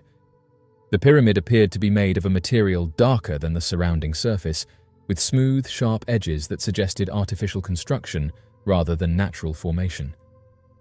Shortly after the photograph was published, it was reportedly removed from the Indian Space Research Organization's website without explanation. This sudden removal fueled speculation and theories, suggesting that the discovery was deliberately concealed. Critics argued that the removal of the image indicated that the structure might be of extraterrestrial origin or possess otherworldly significance that authorities wanted to keep hidden. The photograph of the Black Pyramid displayed several intriguing features. The structure's sharp, angular edges and uniform shape contrasted with the irregular, rocky landscape of the asteroid. The pyramid's dark coloration also suggested that it was composed of a different material than the rest of the asteroid's surface. These characteristics led some researchers to hypothesize that the structure was not a natural formation, but rather an artifact of intelligent design. Asteroid surfaces are typically irregular, shaped by impacts and the accumulation of space debris over billions of years. The presence of a perfectly geometric pyramid on such a surface challenges conventional geological processes. Some scientists argue that the structure could be a result of something seen but having no physical reality, a psychological phenomenon where humans perceive familiar shapes in random patterns. However, the clarity and distinctiveness of the pyramid in the photograph make this explanation less convincing to many observers. The brief appearance of the photograph on the Indian Space Research Organization's website and its subsequent removal ignited a firestorm of public interest and media coverage. Social media platforms buzzed with discussions and debates, with many people expressing their belief that the pyramid was evidence of extraterrestrial life or ancient alien structures. The hashtag Black Pyramid trended on Twitter, highlighting the widespread fascination with the discovery. The alleged discovery of a black pyramid on asteroid RQ-36 has significant implications for the search for extraterrestrial life. If the structure were proven to be of artificial origin, it would suggest that intelligent life exists, or existed, beyond Earth. This realization would profoundly impact our understanding of humanity's place in the universe and drive a new era of scientific exploration and discovery. Atmospheric jellyfish. The United States government has issued a formal statement addressing the widely circulated video that captures the mysterious jellyfish UFO. This compelling footage originates from a military installation in Iraq and was documented back in 2018. The government's response reflects the need for a thorough examination of this intriguing event, aiming to provide an enriching and comprehensive grasp of the situation. Investigative filmmaker Jeremy Corbell shared the video online. Corbell, known for his involvement in the newly unveiled UFO Revolution documentary, emphasized that the unidentified flying object depicted in the footage was formally classified as an unidentified aerial phenomenon by the Pentagon. This classification was part of the comprehensive analysis conducted by the Pentagon, and not merely a casual observation. Former Marine Michael Sinkowski, who served at an Iraq military camp, expressed that he and his fellow service members were deeply disturbed by an unidentified flying object that they referred to as the spaghetti monster. Sinkowski emphasized that the peculiar aerial phenomenon was witnessed multiple times by military personnel stationed at the base. This inexplicable encounter continued to resonate with Sinkowski and his colleagues, leaving a lasting impact on their experiences during their deployment. Atmospheric jellyfish are a fascinating phenomenon that entails the sighting of jellyfish-like creatures. This unexplained phenomena has been cited by hundreds of people across the globe, including top meteorological scientists, military bases, and cities. These sightings prompted speculation on what the creatures really were. As per NASA's findings, it is suggested that these life forms could potentially be attributed to space debris interacting with the northern lights, creating an intriguing possibility of their celestial origin. However, this explanation has been questioned over the years as people have come forward with interesting witness accounts. Since the middle of the 20th century, there have been countless reported sightings of these strange beings, leading to significant attention from both the media and the scientific community. In the middle of the 20th century, the initial recorded observations of unidentified flying objects resembling jellyfish were made. Individuals from various continents recounted their experiences of witnessing these otherworldly entities floating noiselessly in the nocturnal heavens. The remarkable similarity of these UFOs to jellyfish, characterized by their trailing extensions or tentacles, led to the establishment of their distinct classification. During this period, the baffling manifestations of these jellyfish-shaped UFOs garnered considerable attention and intrigue, prompting extensive discussions and analyses globally. In 1954, rural Nebraska, USA witnessed one of the earliest recorded encounters with an unidentified flying object. A group of farmers claimed to have spotted a colossal, semi-transparent, and jellyfish-like entity hovering over their fields. This mysterious object emitted a gentle, pulsating glow while producing a low-frequency hum that instilled fear in the witnesses. Despite the initial skepticism, the farmers' meticulous accounts and illustrations of the UFO made a lasting impression. The incident became an enduring fixture in the annals of extraterrestrial studies, contributing significantly to the broader discourse on unidentified aerial phenomena. In the following years, there was a surge in sightings of unidentified flying objects resembling jellyfish, which garnered international attention as reports surfaced from various regions including Europe, Asia, and South America. Onlookers vividly depicted these phenomena, portraying them as possessing an enchanting and surreal allure, gracefully traversing the nocturnal heavens, eliciting astonishment and skepticism among observers. The 21st century has witnessed a notable increase in reports of unidentified flying objects resembling jellyfish, largely attributed to the prevalent use of smartphones and social media.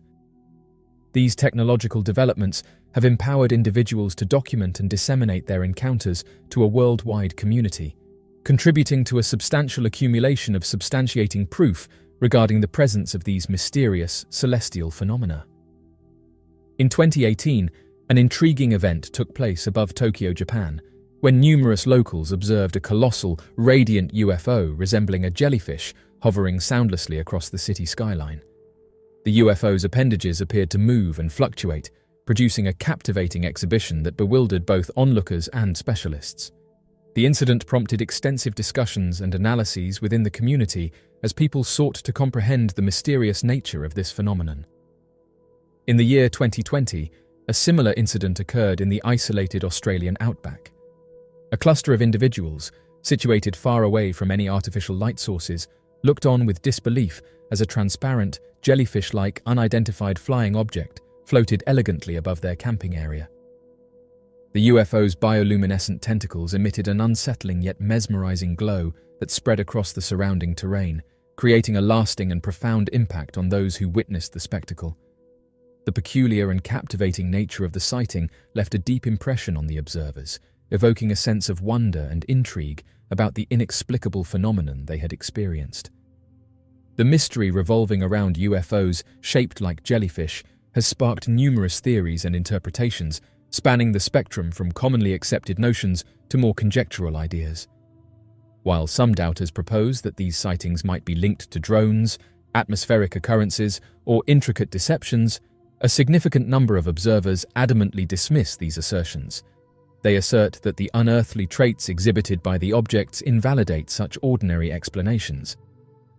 The multifaceted nature of these unidentified aerial phenomena continues to captivate and perplex both experts and the public alike. The concept that jellyfish-shaped UFOs could potentially represent mysterious entities or visitors from outer space is particularly captivating. Advocates of this viewpoint contend that the unconventional appearance and flight behaviors of these objects surpass the boundaries of human technological capabilities, suggesting an exceptionally sophisticated source. Some individuals propose that these unidentified flying objects might have connections to natural occurrences that have not been completely comprehended by the scientific community. The glowing, tentacle-like structures and rhythmic illumination might stem from uncharted atmospheric factors or potentially rare plasma-related events. These phenomena could signify a previously unexplored aspect of nature, shedding light on the mysteries surrounding UFO sightings and their potential scientific explanations. The presence of unidentified flying objects resembling jellyfish holds significant implications for our comprehension of the cosmos and our position within it.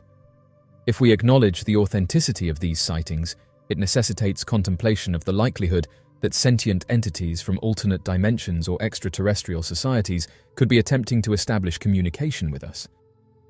This phenomenon prompts us to deeply consider the potential existence of life forms beyond our understanding, challenging the traditional boundaries of our knowledge and pushing us to explore new frontiers in our quest for understanding the universe. The captivating luminescent extensions and otherworldly attractiveness of these entities inspire a profound sense of awe and intrigue, pushing against our established beliefs about what is real and the limits of human comprehension. The widespread use of smartphone technology and social media has provided these cosmic mysteries with the opportunity to capture the imagination and curiosity of a worldwide audience, leading to open discussions and scientific exploration on a global scale. Mysterious cube-shaped object was caught hovering above a Ministry of Defence base in England. In the annals of unidentified flying object sightings, certain encounters stand out due to their extraordinary nature and the context in which they occur. One such encounter involved a strange cube-shaped UFO with a glowing underside, observed hovering above a Ministry of Defence base in England.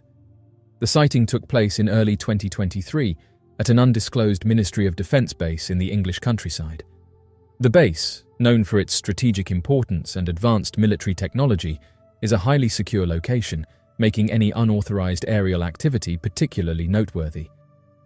On the evening of the sighting, the base was operating under routine conditions, with clear skies providing optimal visibility. In the early evening, several security personnel on duty noticed an unusual light in the sky. Initially dismissing it as a conventional aircraft, they soon realized that the object's behavior was anything but ordinary. The object, a cube-shaped craft with a luminous underside, was hovering silently above the base. Its sides were dark and featureless, contrasting sharply with the glowing light emanating from its bottom. The cube exhibited no visible means of propulsion and made no sound, defying conventional explanations. The object hovered for approximately 5 minutes, during which time the personnel observed it closely, taking detailed notes and attempting to capture photographs. Suddenly, the cube accelerated rapidly upwards, disappearing into the night sky at an incredible speed, leaving the witnesses in a state of awe and confusion. The testimonies of those who saw the object were remarkably consistent. All described a cube-shaped object with sharp, defined edges and a glowing underside. The lack of sound and visible propulsion systems was noted by each witness, as was the object's ability to remain perfectly stationary before its sudden departure. These accounts were recorded immediately after the sighting, ensuring that the details were fresh and untainted by external influence. News of the sighting quickly spread, garnering significant media attention. The public reaction was mixed, with some expressing fascination and curiosity, while others remained skeptical, demanding more concrete evidence. The sighting reignited debates about the existence of UFOs and the possibility of extraterrestrial life, drawing comparisons to other well-documented encounters. The presence of an unidentified craft above a highly secure Ministry of Defence base raises significant national security concerns. Unauthorized aerial activity in restricted airspace poses potential threats, and the advanced capabilities demonstrated by the object challenge existing defence measures. This incident underscores the need for enhanced monitoring and rapid response protocols to address similar occurrences in the future. The sighting of the cube-shaped UFO contributes valuable data to the field of UFO research. It highlights the importance of collecting and analyzing high-quality evidence, including eyewitness testimonies and photographic records. This encounter also emphasizes the need for interdisciplinary collaboration, bringing together experts from various fields to develop a comprehensive understanding of these phenomena. One of the most striking features of cube-shaped UFOs is their geometric precision. Unlike the more fluid, saucer-like shapes commonly associated with UFOs, these objects exhibit sharp, defined edges and a uniform cubic form.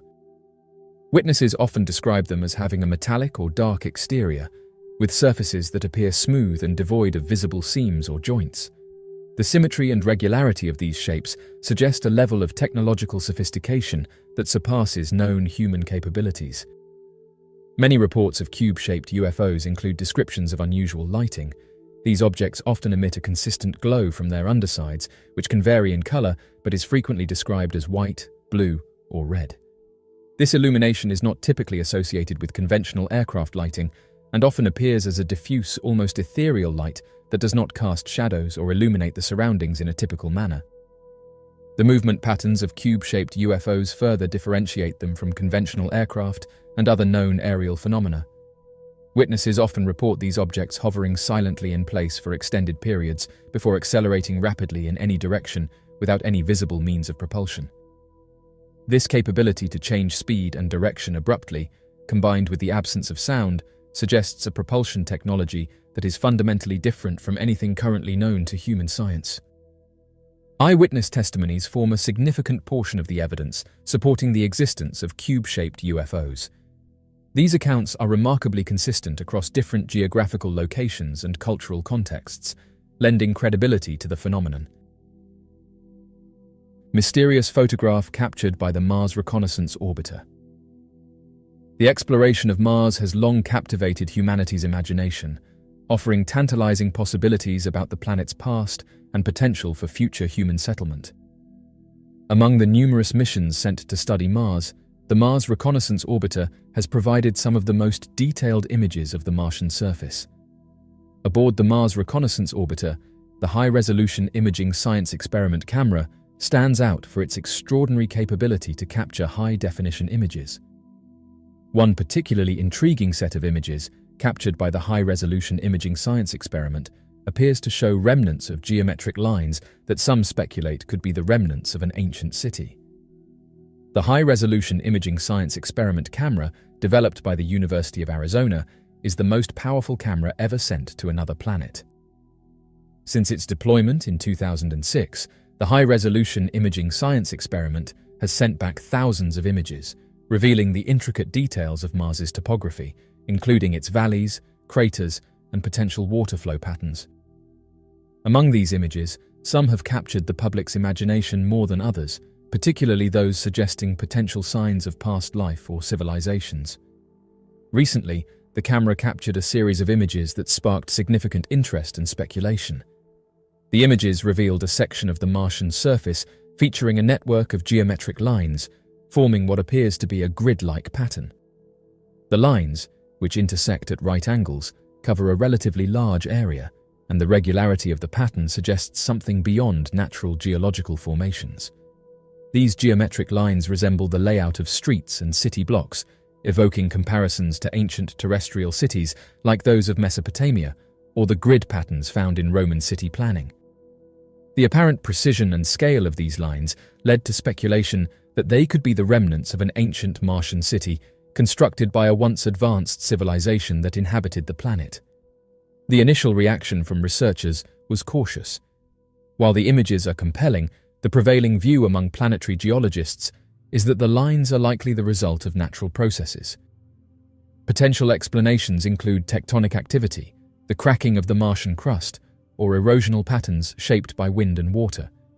If the geometric lines were indeed the remnants of an ancient city, it would fundamentally alter our understanding of Mars and its history. The existence of a Martian civilization would imply that Mars once had conditions suitable for complex life, including a stable atmosphere, liquid water, and potentially a magnetic field to protect against solar radiation. Such a discovery would suggest that life, and potentially intelligent life, arose independently on Mars, challenging our understanding of the uniqueness of Earth and the development of civilizations.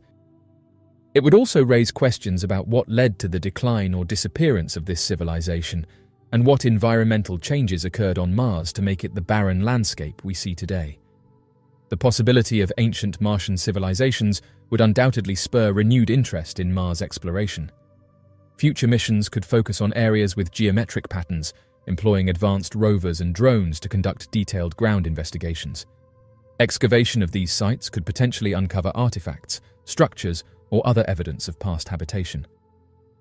The high-resolution imaging science experiment camera's contributions extend beyond this intriguing discovery. Its high-resolution images have provided unparalleled insights into Martian geology, climate, and potential habitability. The camera has helped identify landing sites for rovers, study seasonal changes, and even monitor dust storms and avalanches on Mars. The 1979 UFO sighting over Italy, Giancarlo Cicconi's extraordinary encounter. One of the most compelling UFO sightings in modern history occurred on June 18, 1979, when Italian military pilot Giancarlo Cicconi encountered and photographed an unidentified flying object over Treviso, Italy.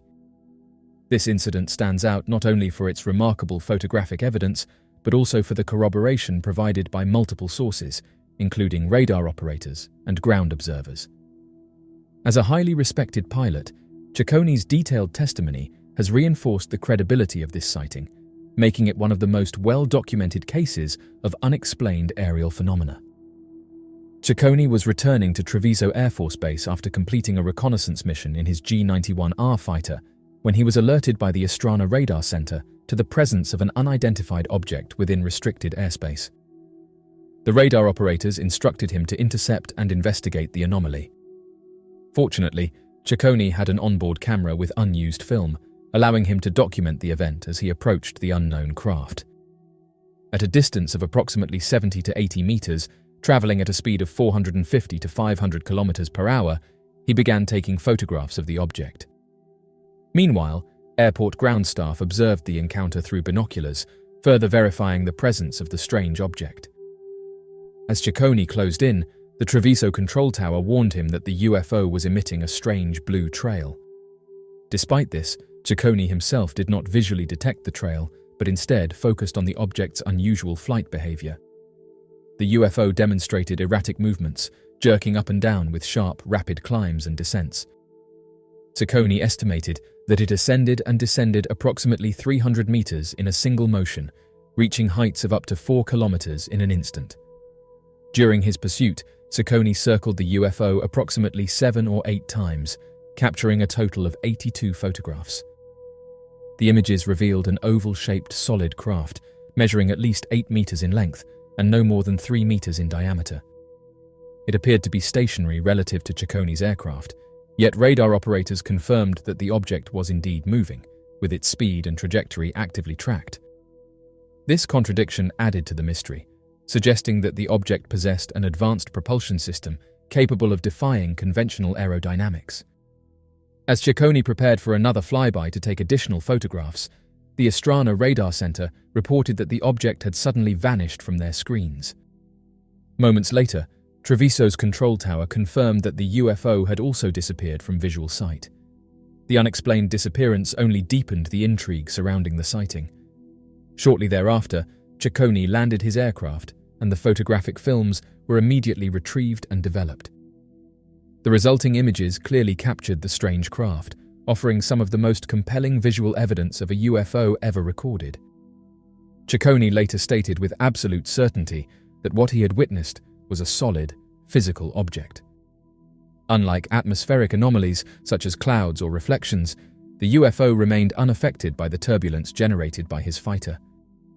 Its sudden disappearance, combined with its erratic movement patterns, reinforced the notion that it was not a conventional aircraft or natural phenomenon. The fact that it was tracked on radar, visually confirmed by multiple witnesses, and photographed extensively lends immense credibility to the sighting. The 1979 Giancarlo Cicconi UFO case remains one of the most significant and well-documented encounters in history. Unlike many other sightings that rely solely on witness testimony or ambiguous footage, this case provides a wealth of supporting evidence, including radar data, visual confirmation, and high-resolution photographs. Despite decades of analysis, no definitive explanation has ever been provided, leaving open the possibility that Cicconi may have encountered a craft of unknown origin. Whether it was an experimental human-made aircraft or something far more mysterious, the Cicconi sighting continues to stand as a landmark case in the study of UFO phenomena. The mysterious silver disk UFO captured above a lightning storm. A remarkable and puzzling event recently unfolded in Vietnam when a large silver disc-shaped UFO was briefly captured on camera during a lightning storm. The mysterious object, which appeared only when a flash of lightning illuminated the sky, was broadcast on the news, igniting widespread intrigue and speculation.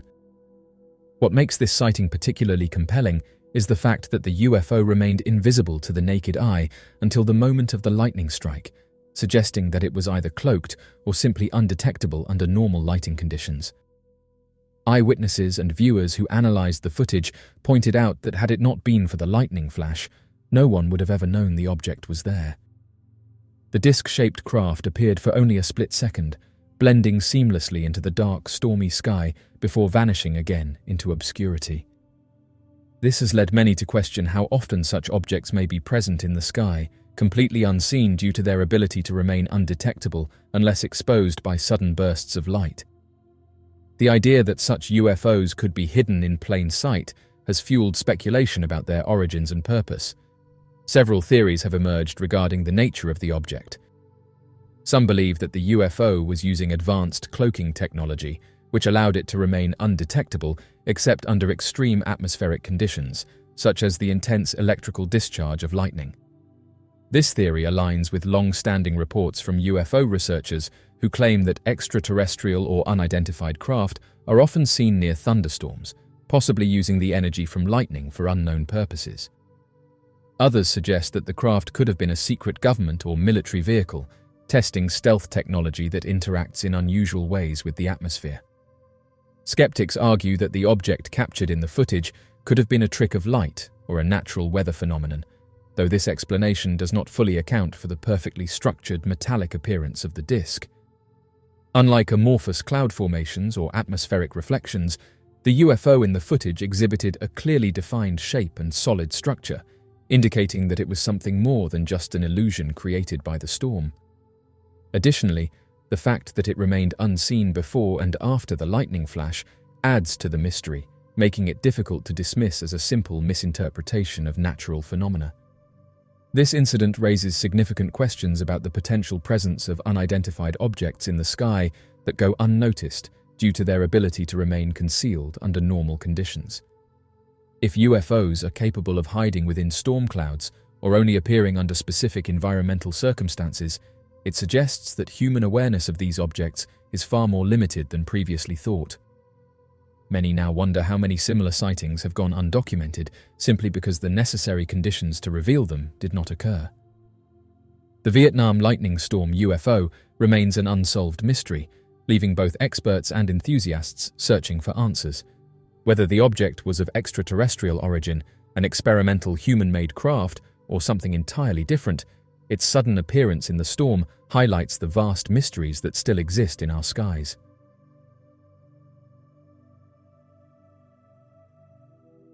Michelle Reyes encounter.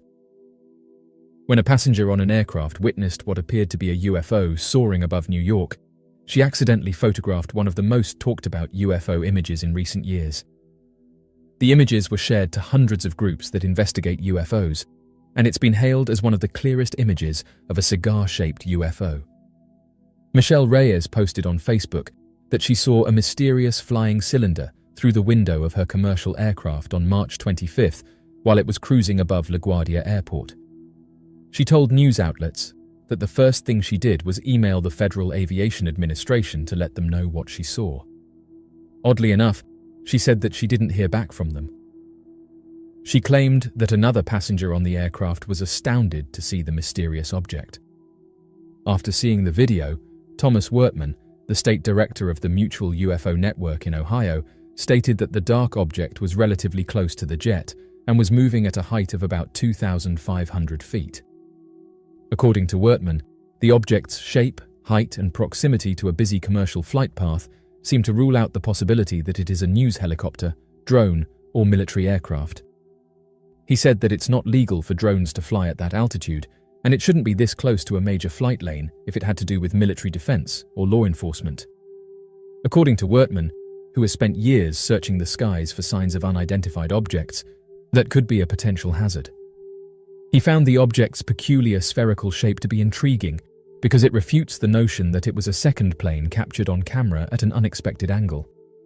He added that he doesn't see any features like wings or a tail, so it does not appear to be a commercial aircraft.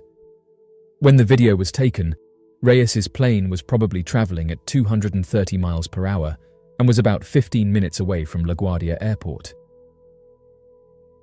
Disc-shaped UFO photographed dropping mysterious orb.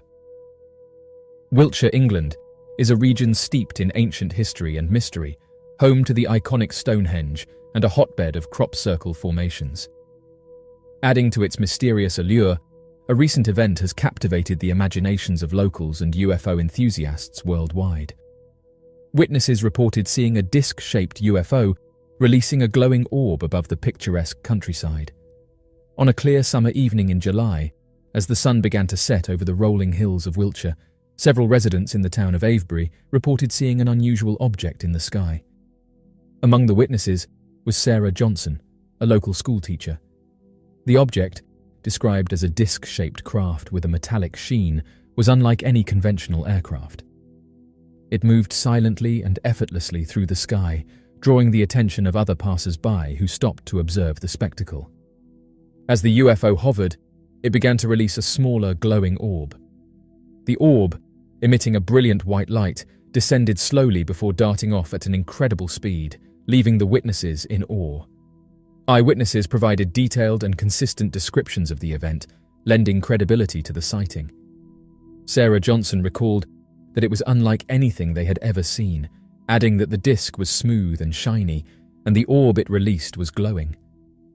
Another witness, David Clark, a retired engineer, said that the craft was definitely not a plane or a helicopter. The way it hovered and the silence of its movement were not like any conventional aircraft he had seen. He added that when the orb shot out, it was as if it defied the laws of physics. These accounts were corroborated by multiple individuals, all describing a similar sequence of events. The consistency and detail in the reports suggest that the sighting was not a mere illusion or a product of mass hysteria, but a genuine, unexplained phenomenon. The Wiltshire encounter has significant implications for UFO research, contributing to the growing body of evidence that challenges our understanding of aerial phenomena. The disc-shaped UFO and the glowing orb exhibited advanced technological capabilities that surpass current human engineering. The silent, hovering, rapid acceleration, and precise movement of the objects suggest the use of propulsion systems and materials that are not yet known to science. The mysterious object above Baldwin. From his garden in the Melbourne suburb of Baldwin, a businessman captured this unusual object in the shape of a bell. The photograph was taken with a Polaroid camera a short while after 2 in the afternoon on April 2, 1966.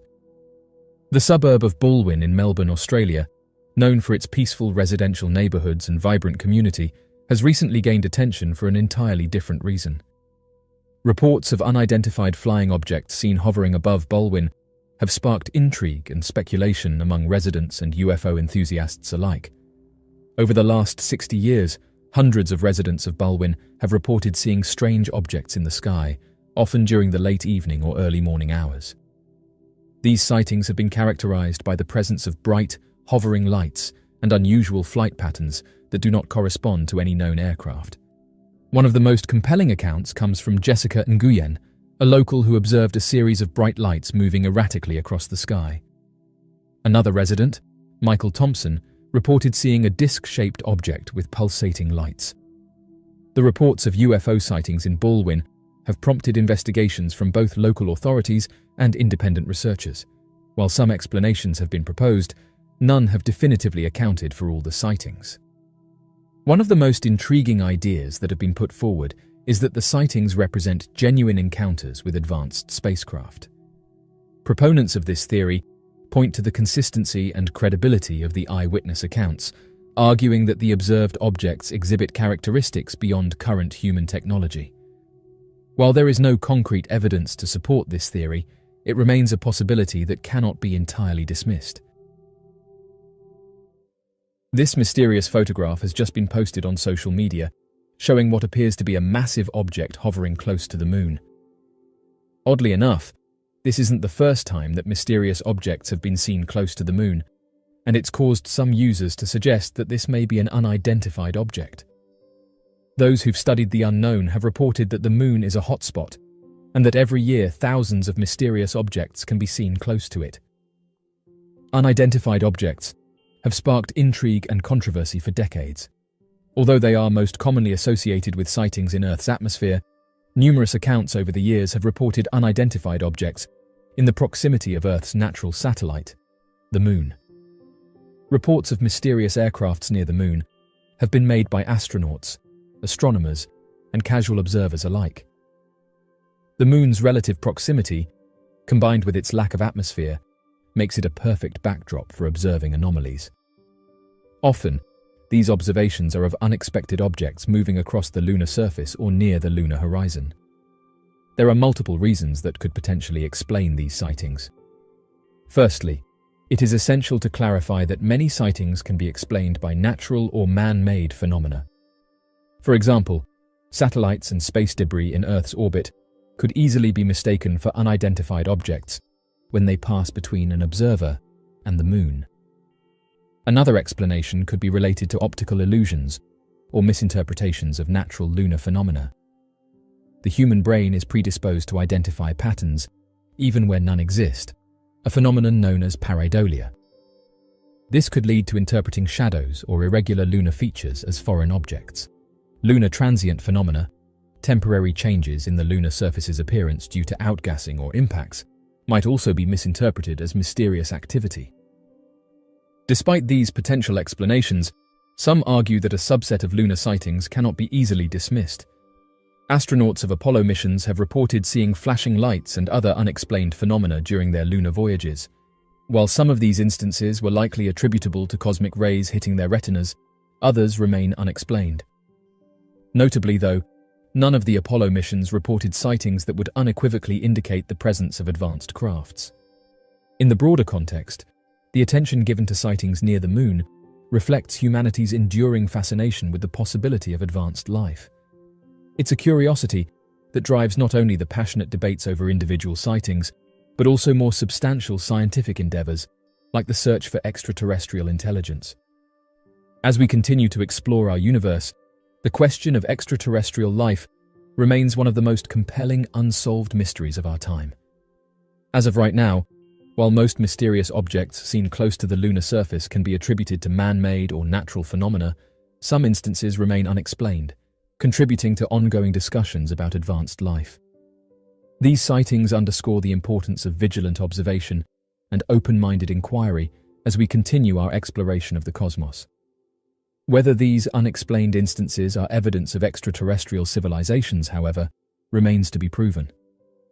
As of now, the extraordinary claim of extraterrestrial presence in our cosmic neighborhood still requires extraordinary evidence. People are naturally curious, and the idea of something unexplained or unknown can be intriguing. Mysterious aircrafts and encounters often involve mystery and uncertainty, which can be exciting for some individuals. The idea that we may not be alone in the universe is a fascinating and exciting prospect for many. Over the last few years, residents in Turkey have been reporting an increase in mysterious aircrafts, going on to note that they don't match aircrafts such as planes and helicopters, and on some occasions have been seen flying at incredible speeds. Various photographs and videos have been making their way online, showing what appears to be glowing orbs and silent objects in the sky sitting in the sky, with residents saying that they don't make a sound. One of these videos shows strange white orbs flying around buildings.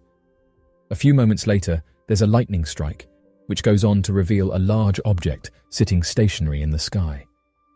When this footage made its way online, it caused various people to put forward different theories to try and explain it. Some suggested that the mysterious aircraft was genuine and that the orbs could have been sent out by the larger craft, while others said that the video could be real, but that what we are seeing in the sky is just a natural phenomena that gives off the appearance that a large object is there. Skeptics also said that the footage is most likely fake and created by special effects. Interestingly, those who have researched unidentified objects have said that orbs are one of the most common phenomena that's witnessed, saying that witnesses all across the world are seeing these things, and that as of right now no one is entirely sure what they are. These glowing orbs come in a variety of different colors, ranging from blue, red, orange, yellow, pink, silver, green and black. And most people who have seen them have said that they appear to pulsate.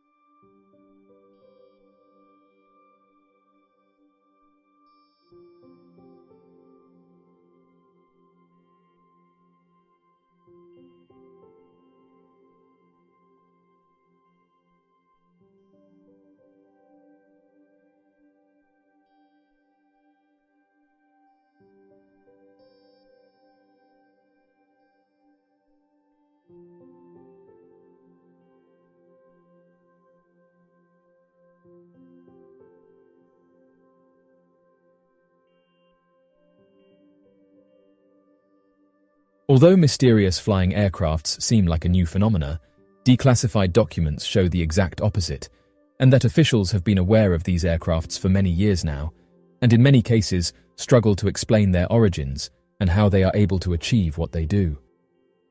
During 1952, following the end of World War II and the growing tensions between the NATO allies and the Soviet Union, it was not uncommon for simulated naval wargames to take place throughout different strategic points controlled by NATO. What was uncommon, however, were the series of reports surrounding unidentified objects, flying saucers, and encounters with what could only be described as advanced technology. Referred to as Operation Mainbrace, during the month of September back in 1952, there was roughly a 2-week period in which a series of unidentified objects were sighted by countless civilians and military personnel. According to the documents that would later be dubbed Operation Mainbrace, the mysterious sightings began on the 14th of September during a series of NATO exercises known as Exercise Mainbrace. Interestingly, this happened only a few months after the sightings of strange crafts were made over Washington, D.C. in the United States. The Exercise Mainbrace included more than 200 naval ships, 1,000 planes, and 80,000 soldiers from several NATO countries, with the purpose of practicing war game-styled maneuvers that would better prepare the NATO allies for a believed to be eventual European attack from the Soviet Union. However, during the exercise, ships were alerted by top Pentagon officials to keep an eye out for mysterious sightings in the area. When later asked to clarify what they meant, the Pentagon officials claimed that their reports were filed in a joking manner and were not military confirmation on the existence of advanced life, a behavior uncharacteristic of naval intelligence and the British government as a whole. Regardless of whether or not the report was filed in a joking manner, a series of unidentified objects would be sighted by military personnel and civilians between the 13th and 25th of September, disrupting the wargame exercises and forcing the Royal Air Force and NATO allies to treat flying saucer reports with grave severity. The first Mainbrace encounter took place on the 13th of September, when the naval captain running a Danish destroyer claimed to have spotted a triangular-shaped object moving across the sky at record speeds that even their most powerful jets could not maintain. The crew of the Danish destroyer confirmed the sightings as well, with Lieutenant Commander Schmidt-Jensen claiming that collected data showed that the craft was moving consistently at 900 miles per hour. Even though the sighting took place at night, the entirety of the crew could see the craft as it emitted a bright blue glow. The second report surrounding the mysterious disruptions was made by the American-owned USS Franklin D. Roosevelt. According to an American newspaper, it reported that a man named Wallace Litwin began to notice many of the crew members running all throughout the ship in a heightened state of alert. Fearing that the exercises had become an attack from the Soviet Union, he began looking for the source of the panic and noticed a large commotion on the deck of the ship. Wallace Litwin wrote that several pilots, flight crew members and top military officials were positioned on the deck, barking orders and pointing at a silver sphere in the sky that appeared to be silently hovering near the ship and following the USS Franklin D. Roosevelt during its exercise. Reporter Wallace Litwin quickly took 4 high-quality colored photos of the round silver object before it disappeared into the distance. When questioned surrounding the images and legitimacy of the claim, The United States government offered the explanation that the craft was nothing more than a weather balloon that had temporarily dipped down near the battleship during the war games.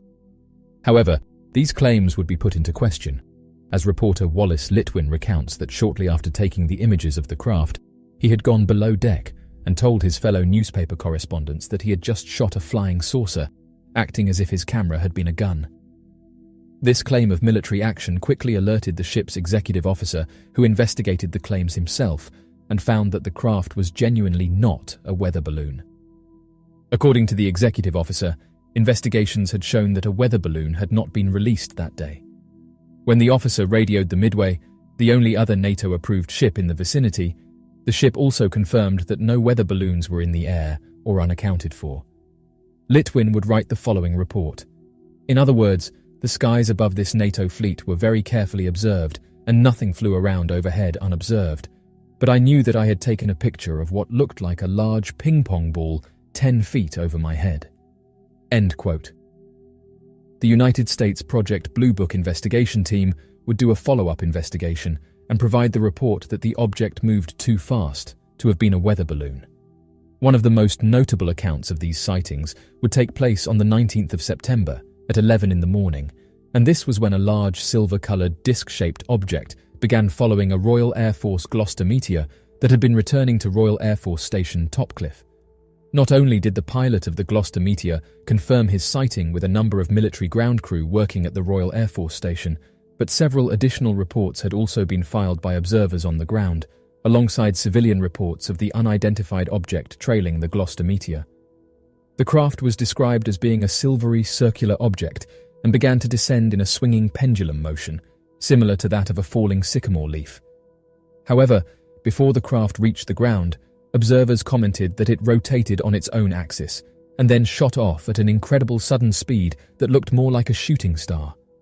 Royal Air Force Flight Lieutenant John Kilburn, with the 269th Squadron, commented saying the following statement: "I have never seen such a phenomenon before. The movements of the object were not identifiable with anything I have seen in the air." End quote.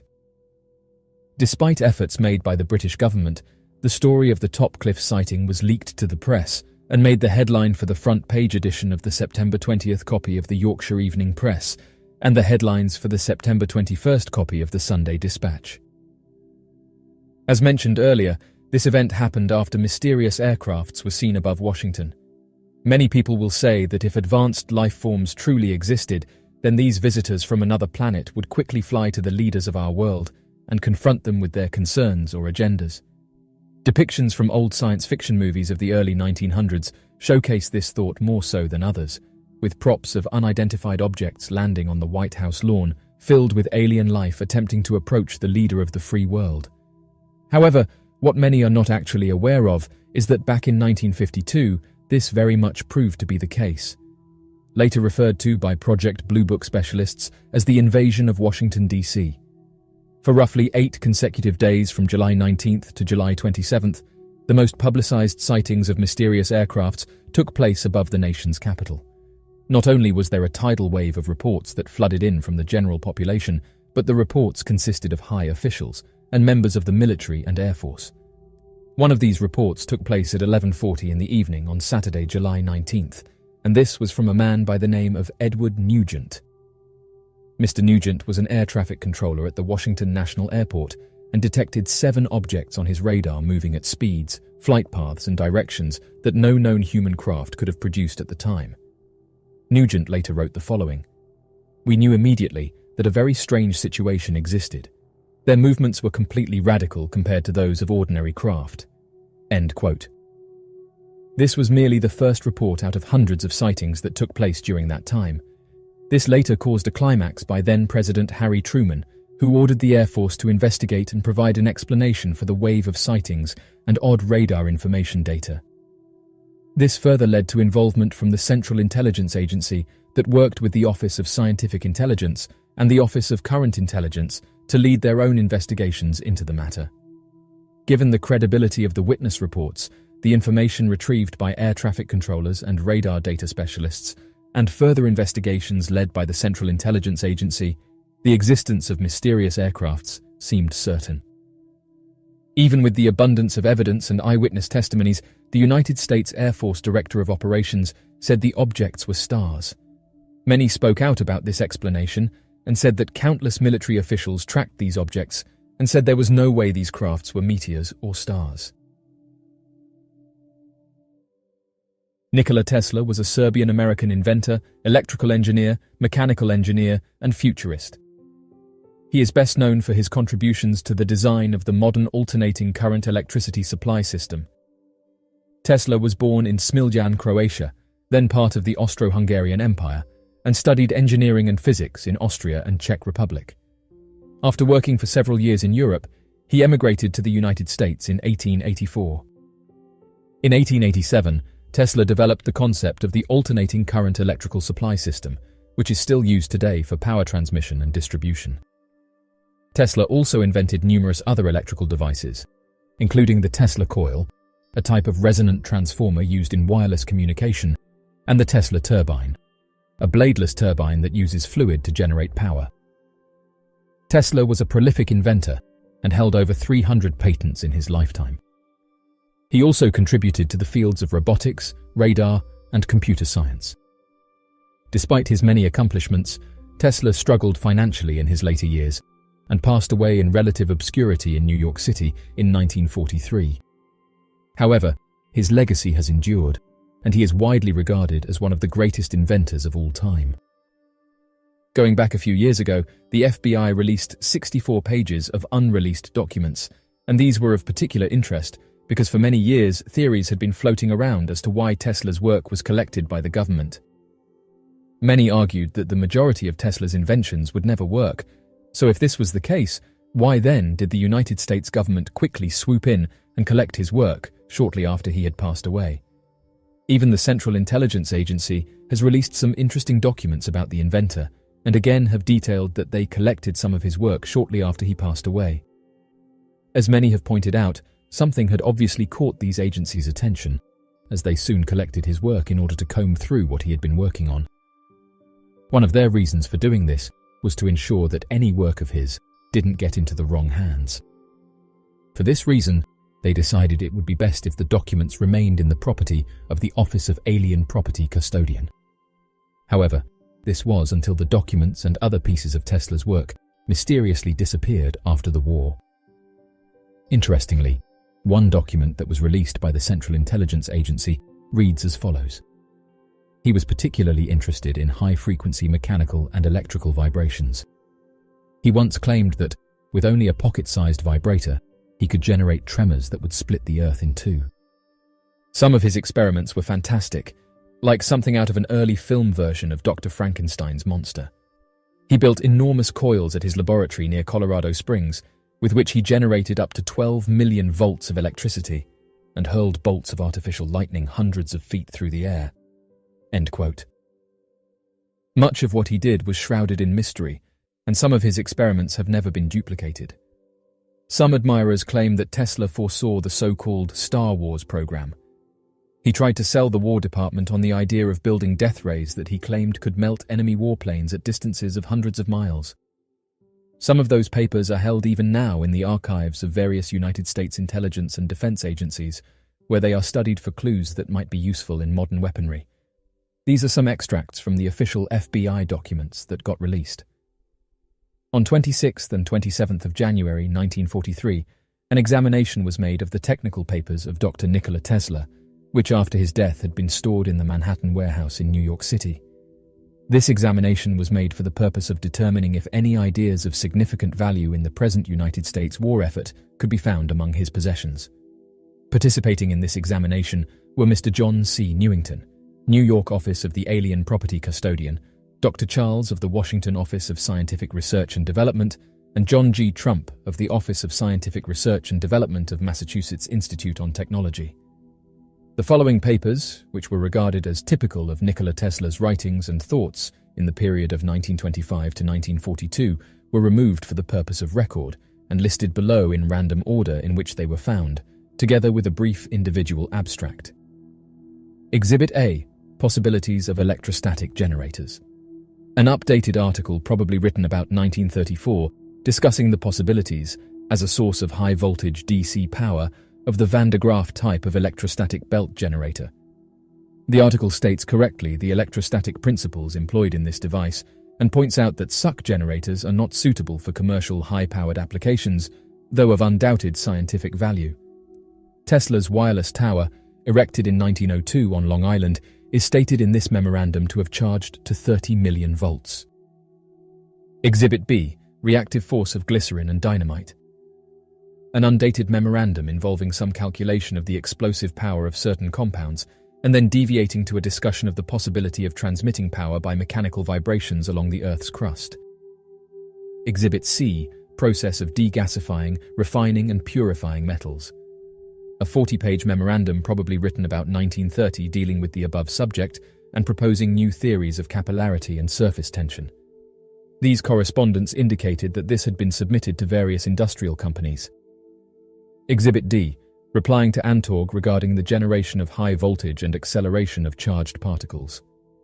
This document, dated 8th of November, 1935, answers questions raised by Soviet engineers and scientists regarding Tesla's proposal of Ray.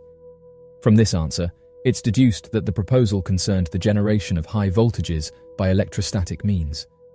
These means consisted of a high-voltage terminal, presumably supported on an insulating column, and charged by a gaseous charge conveying medium passing between ground and terminal.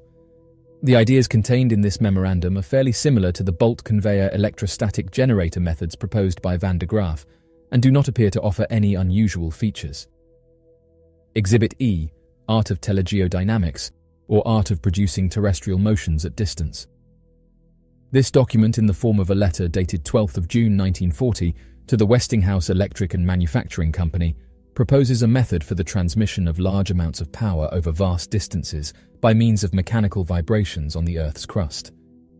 The source of power is a mechanical or electromechanical device bolted to some rocky protuberance and importing power at a resonance frequency of the Earth's crust.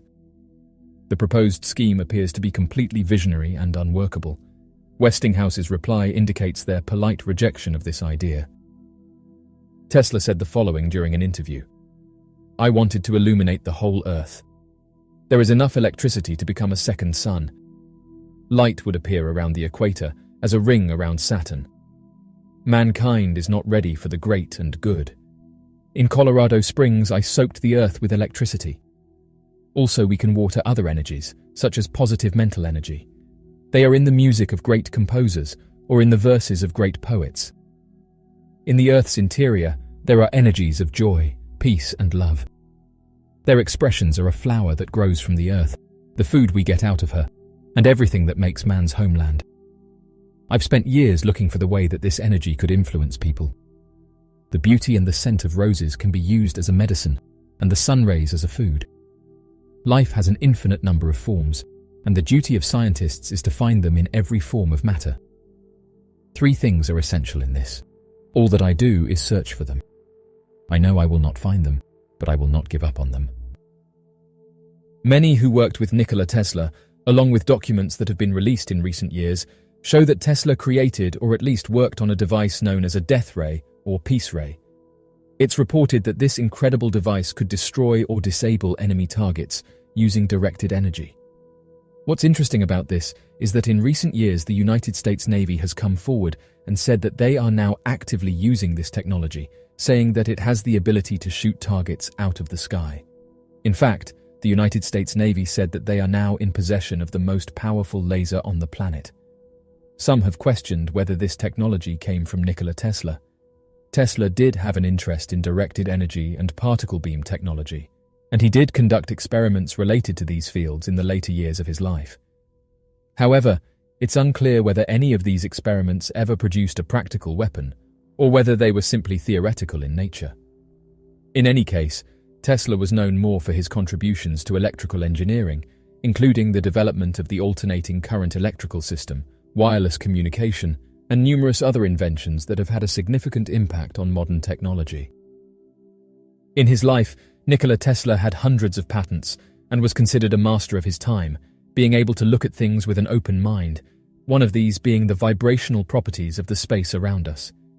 A famous Tesla quote is the following: "If you want to find the secrets of the universe, Think in terms of energy, frequency, and vibration. He understood how physical vibrations worked and the effects they had on the human body, both good and bad. Tesla was the man responsible for helping his friend Mark Twain beat his constipation. Vibrational therapy is something that modern scientists have found interesting, with one recent study showing researchers that wounds exposed to vibration 5 times a week for 30 minutes healed more quickly than normal wounds, with the scientists saying that wounds exposed to vibration formed more granulation tissue, a type of tissue important early in the wound healing process.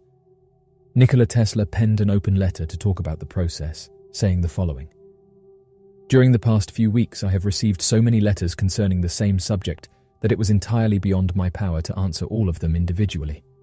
In view of this, I hope that I shall be excused for the delay, which I must regret, in acknowledging the receipt, and also for addressing this general communication in answer to all inquiries. The many pressing demands which have been made upon me in consequence of exaggerated statements of the journals have painfully impressed me with the fact that there are a great many sufferers, and furthermore that nothing finds a more powerful echo than a promise held out to improve the condition of the unfortunate ones. The members of the medical fraternity are naturally more deeply interested in the task of relieving the suffering from their pain, and, as might be expected, a great many communications have been addressed to me by physicians. To these, chiefly, this brief statement of the actual facts is addressed.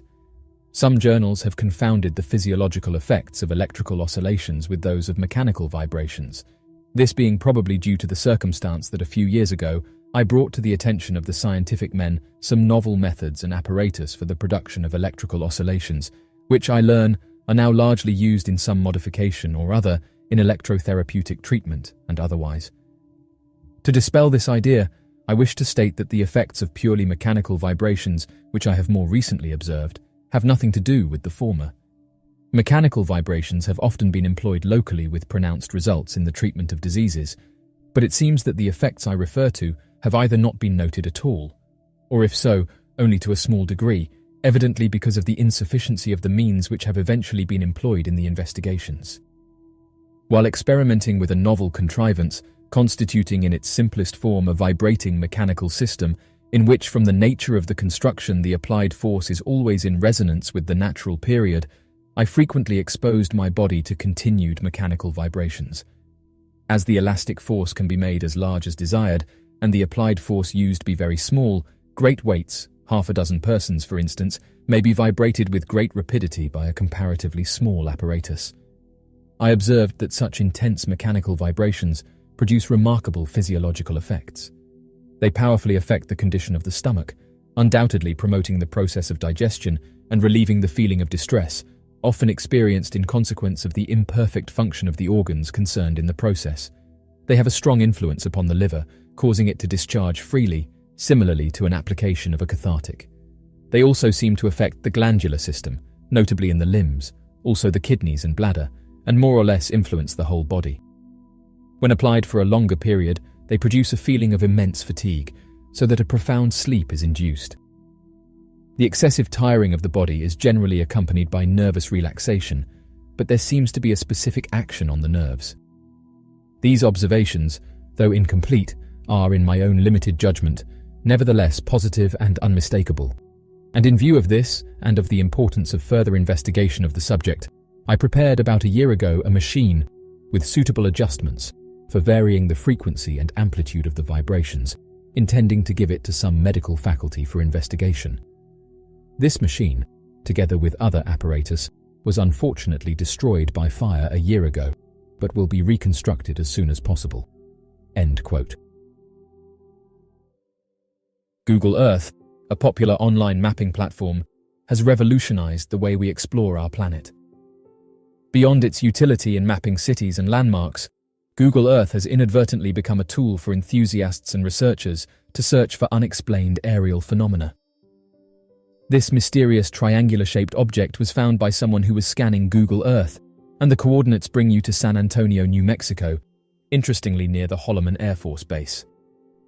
Oddly enough, when you try to search for these coordinates, they no longer exist, and this has caused some researchers to suggest that these types of images are removed on purpose. Google Earth's vast database of satellite imagery allows users to zoom in on locations worldwide, providing a unique perspective on Earth's surface. Enthusiasts and researchers have eagerly employed this tool to scour the globe for unusual aerial anomalies. By examining high-resolution images, they aim to identify and document potential mysterious sightings. The image in question is from 2013, but as mentioned, despite several attempts to locate it again using the updated version of the software, it is no longer available. However, the sighting was submitted to the Mutual UFO Network, so researchers have a data log from when the object was first discovered. Oddly enough, there was a strange circle marking etched into the ground right next to the triangular object, leading some to suggest that the aircraft may have created these strange patterns. Unidentified objects have fascinated and perplexed people for decades, and in recent years, more and more people are coming forward with their encounters, helping to bring this topic into the mainstream media. For this reason, objects such as this one are being seen by more people.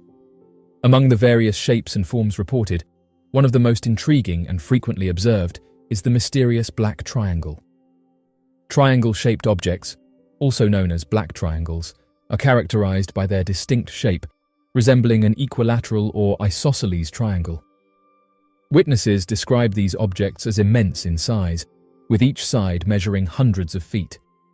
They often exhibit a slow and silent movement, defying conventional aircraft capabilities. The most notable feature reported is the presence of lights on each corner of the craft, emitting a soft, steady glow. These black triangles have been reported worldwide, sparking intense interest among researchers and enthusiasts.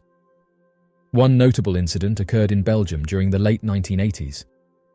Over a period of several months, thousands of witnesses, including police officers and military personnel, reported observing large, low-flying, triangle-shaped craft. The Belgian wave, as it became known, captured international attention and remains one of the most well-documented cases in history. Similar sightings have occurred in various countries, including the United States, where reports of black triangles have surfaced from different regions. Witnesses describe the objects hovering silently and performing intricate maneuvers beyond the capabilities of known aircraft. These sightings often occur at night, with witnesses reporting mesmerizing lights on the underbelly of the craft. Numerous theories have been proposed to explain the origin and nature of these black triangles, with one prevailing theory being that these objects could be advanced military aircraft, part of a classified project employing advanced stealth technology. This theory posits that governments are testing new aerial platforms with enhanced maneuverability and surveillance capabilities. Another theory speculates that black triangles could be advanced in nature. Proponents argue that the sheer size, silent propulsion, and unusual flight patterns suggest a technology far beyond our current understanding. Some theorize that these crafts may be piloted by highly advanced civilizations conducting surveillance or scientific exploration, while others suggest that they are drones that have been sent here by other planets, similar to what we've done on Mars. This theory could explain how these objects are able to fly at the speeds they do, with believers in this theory saying that anything biological inside would likely be taken out by the force that's created, and the idea that they are probes would make more sense. A third theory posits that black triangles may be the result of a covert black project developed by a powerful group or organization. According to this theory, these organizations possess advanced technologies that have been kept secret from the public. They speculate that the craft's appearance and behavior could be the result of revolutionary propulsion systems and energy sources. The United States has been a hotbed for triangle sightings, with reports spanning several decades. Numerous witness accounts, including those from credible sources such as pilots, military personnel, and law enforcement officers, add weight to the phenomenon's legitimacy. Sightings often occur in various regions, with notable clusters reported in areas such as the Hudson Valley in New York, the Phoenix Lights incident in Arizona, and the Illinois Triangle sighting. Pilots have reported encountering these triangles, but note that our fastest jets don't have the ability to keep up with them. Black triangle-shaped aircrafts continue to fascinate and intrigue both researchers and the general public. With numerous documented sightings, including those from credible witnesses such as military personnel and law enforcement officers, these objects remain an enigma. The characteristics, reported sightings, and theories surrounding these black triangles fuel ongoing discussions and investigations into their nature and origin, while the exact explanation for these sightings remains elusive. The prevalence of black triangle reports suggests that there is something significant happening in our skies. Whether the objects are advanced military aircraft, extraterrestrial in origin, or the result of covert black projects, their existence challenges our understanding of conventional aviation and raises profound questions about our place in the universe. Further research, collaboration, and scientific inquiry are crucial to unraveling the mysteries surrounding these aircrafts. The exploration of these unexplained phenomena invites us to embrace curiosity, expand our knowledge, and remain open to the possibility of extraordinary discoveries. Just recently, NASA announced that they are researching these aircraft, but note that further evidence is needed for us to come to a conclusive answer on what these objects are. In the pursuit of understanding, we must continue to gather and analyze data, encourage credible eyewitness testimonies, and foster an environment where the study of mysterious aircrafts can thrive. The International Space Station orbits the Earth, serving as a beacon of scientific exploration and international collaboration. However, alongside its remarkable achievements, the International Space Station has also become the focal point of intriguing reports and recordings of unidentified objects. Recently, some interesting photographs have been shared around social media, showing what appears to be two medium-sized black cubes flying past one of the International Space Station's cameras. As the live feed camera transmitted images of the Earth and surrounding space, a user online noticed two small, dark objects in the distance. They said that its shape and movements deviated from the expected patterns of space debris or known satellites.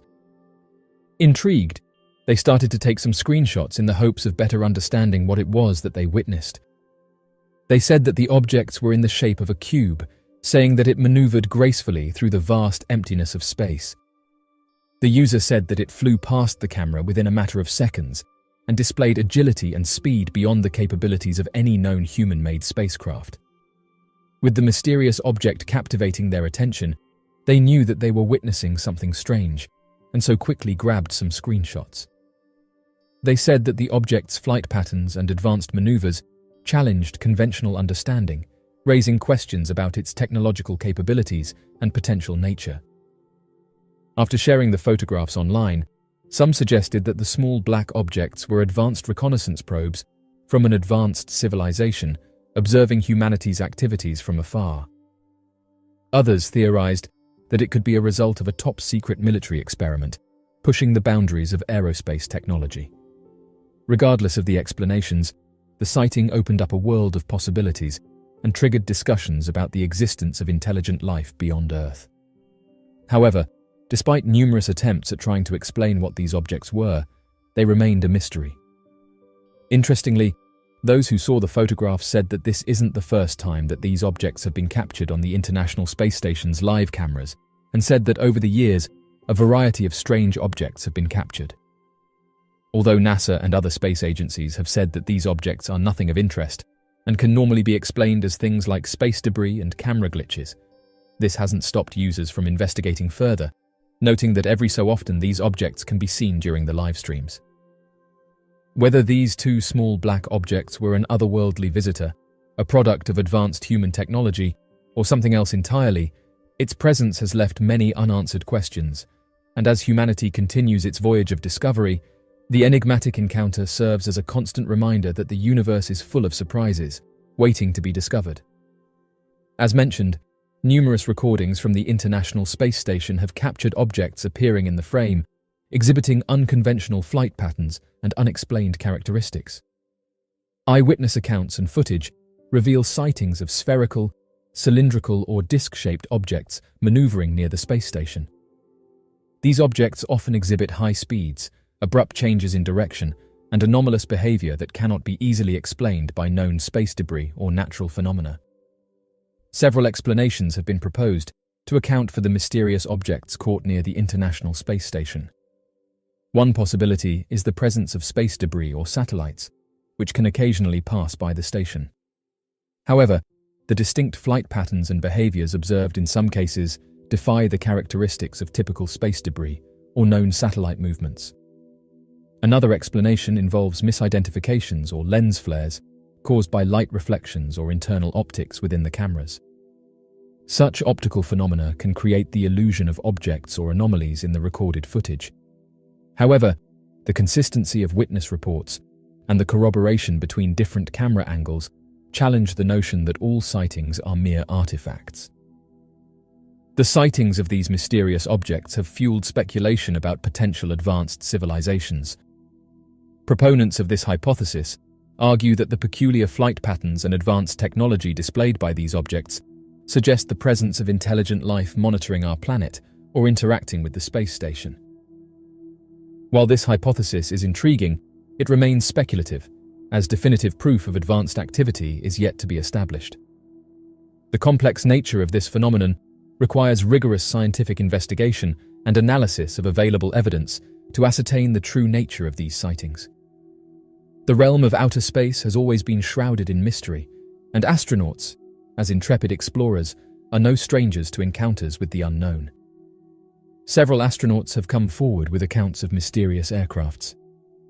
Those who believe in this phenomenon have said that if you are going to believe anyone, then you should believe those who've actually been to space. Perhaps the most notable is the testimony of Buzz Aldrin, the second person to walk on the moon. Aldrin has stated that he and his fellow Apollo 11 crew members observed a mysterious object during their journey to the moon, describing it as a cylindrical object moving alongside their spacecraft. Similarly, Edgar Mitchell, the sixth person to walk on the moon as part of the Apollo 14 mission, spoke openly about his belief in advanced life and his conviction that mysterious objects have visited Earth. Mitchell claimed that multiple astronauts have witnessed these objects, but the information has been withheld from the public. In addition to these renowned astronauts, other space explorers, including Gordon Cooper and Story Musgrave, have shared their own encounters with unidentified objects during their missions. Their descriptions often include sightings of bright lights, strange formations, or objects exhibiting rapid acceleration and maneuverability. The testimonies of astronauts hold considerable weight due to their extensive training, scientific backgrounds, and credibility within the space exploration community. These individuals are trained observers who have undergone rigorous astronaut selection processes and have extensive knowledge of spacecraft and celestial phenomena. The testimonies of astronauts who claim to have encountered mysterious objects during their space missions provide intriguing insights into the unexplained phenomena that occur beyond our planet. While skeptics offer alternative explanations and caution against misinterpretations, the credibility and training of these astronauts demand careful consideration. The experiences shared by these space explorers encourage scientific inquiry, inspire curiosity, and challenge our understanding of the universe. As we continue to explore the cosmos, further research and investigation into these encounters will shed light on the nature of these objects and potentially reshape our understanding of our place in the universe.